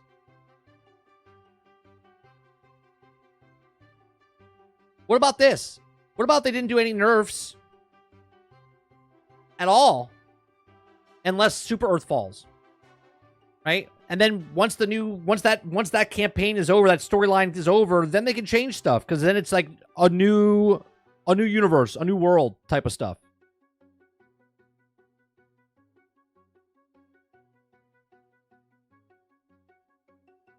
Eclipse, if that co-op doesn't work, it's not a buy for me. The game could be as great as it could be. I want to play that game with Sarge. Right? Same shit, different order. No, I get it. What I'm saying though, Jones, if they change it, at least nerf it at the end of the campaign type of thing. Yeah, if the co-op does not work in Space Marines, I'm not buying it day one. Okay?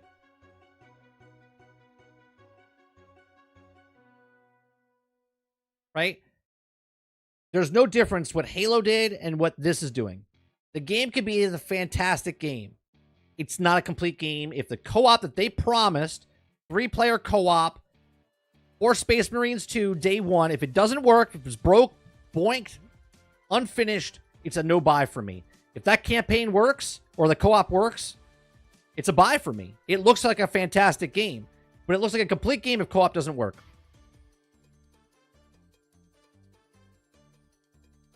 Altern says, I mean, if the co-op does not work, the main selling point, by the way, then why the fuck will I buy it?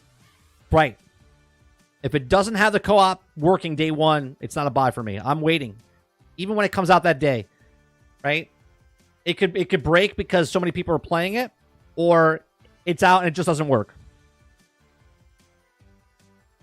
Z says, co-op is going to be such an awesome part of this game, but they sure have been setting it up with every person who's played it up to now that the co-op might not be ready at launch. And that to me is a fundamental fuck up. A fundamental fuck up if that happens.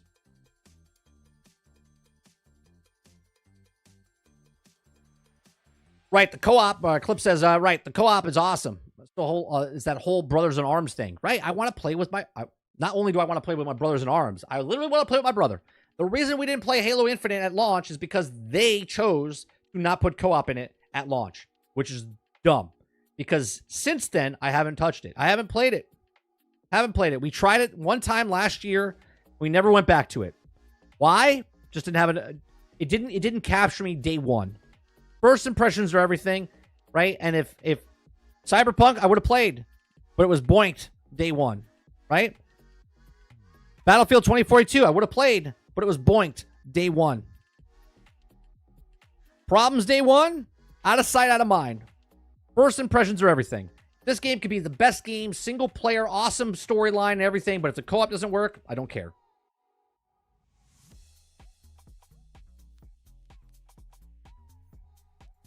Yeah, it's a co-op doesn't work. It's definitely not a day one purchase for me. Yeah, you got to show them. You told me last year, Space Marines 2 going to be co-op. I'm like, sweet.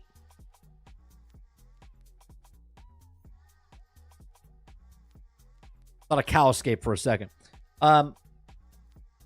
If you're going to tell me that it's a co-op game and then day one it doesn't come out as co-op, there's a fundamental fucking problem there. Why do I give you $70 if you're not going to give me a full-fledged game? I don't care if it's 2 days late, 1 week late. If it doesn't come out, the faster it fixes, fantastic. But the longer it takes to fix the co-op, let's say it doesn't work on day one, it doesn't work on week one, it doesn't work in month one, that's going to be really, really bad.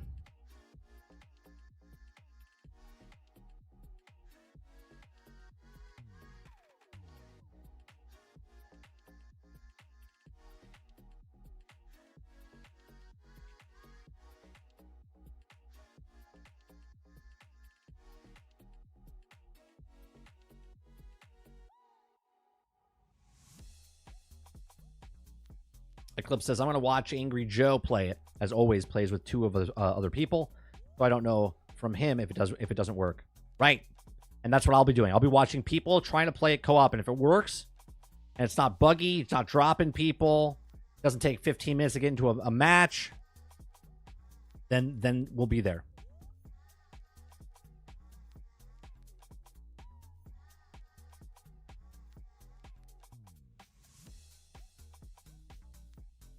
Oh boy, guys. Gotta add this. Maybe we'll talk about this tomorrow. Concord. I'll post it in the submitted stories right now. Concord. Post-launch roadmap outlines new characters, maps, and more. Woo! Can't wait. Can't wait. That game is going to be interesting when it comes out later this month.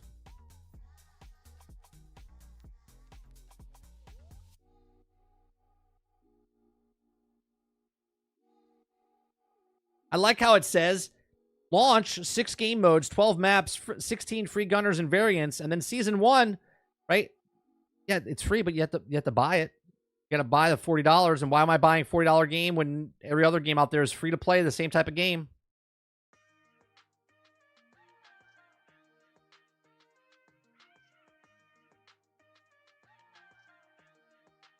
Roic said, I tried Dark Tide and jumped in, and it was buggy mess. So I turned it off and uninstalled it.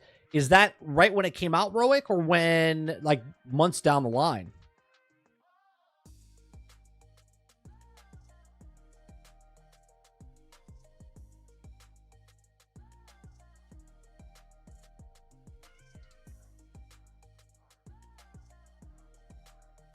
So this is something that's coming into Fortnite for the Marvel thing.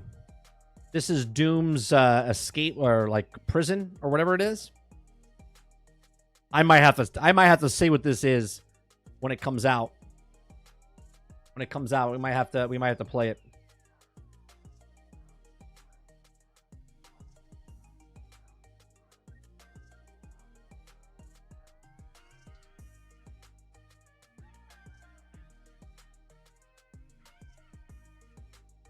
Ooh. Mafia Definitive Edition is on Xbox Game Pass now. I haven't played that game. We might have a new game in between. From sometime between now and the end of the year.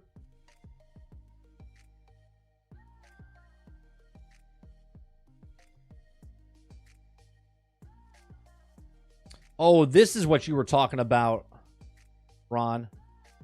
You're talking about this side-scroller 16-bit Halloween and Evil Dead games launching this October. Ah, okay. I gotcha. But months down the line, it was still a problem. Awesome.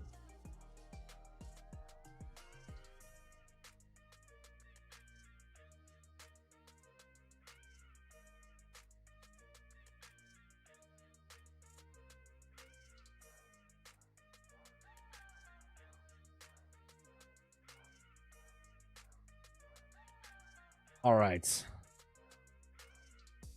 Patch for Grounded.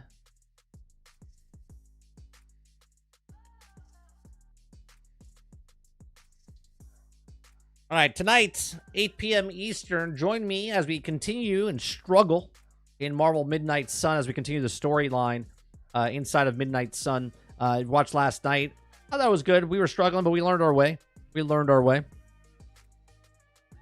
Z says, it's amazing these companies just can't figure it out. Eclipse says, you need to play the Mafia series. Very good if you like the old gangster stuff and the classic, but it's the first one does have a racing section that is trash. Everyone hates, and that it's played that game. Got it. All right. I'll be back tonight for some gameplay for Midnight Sun, like I said. If you like what we do here, please make sure you hit that like button, hit that subscribe button.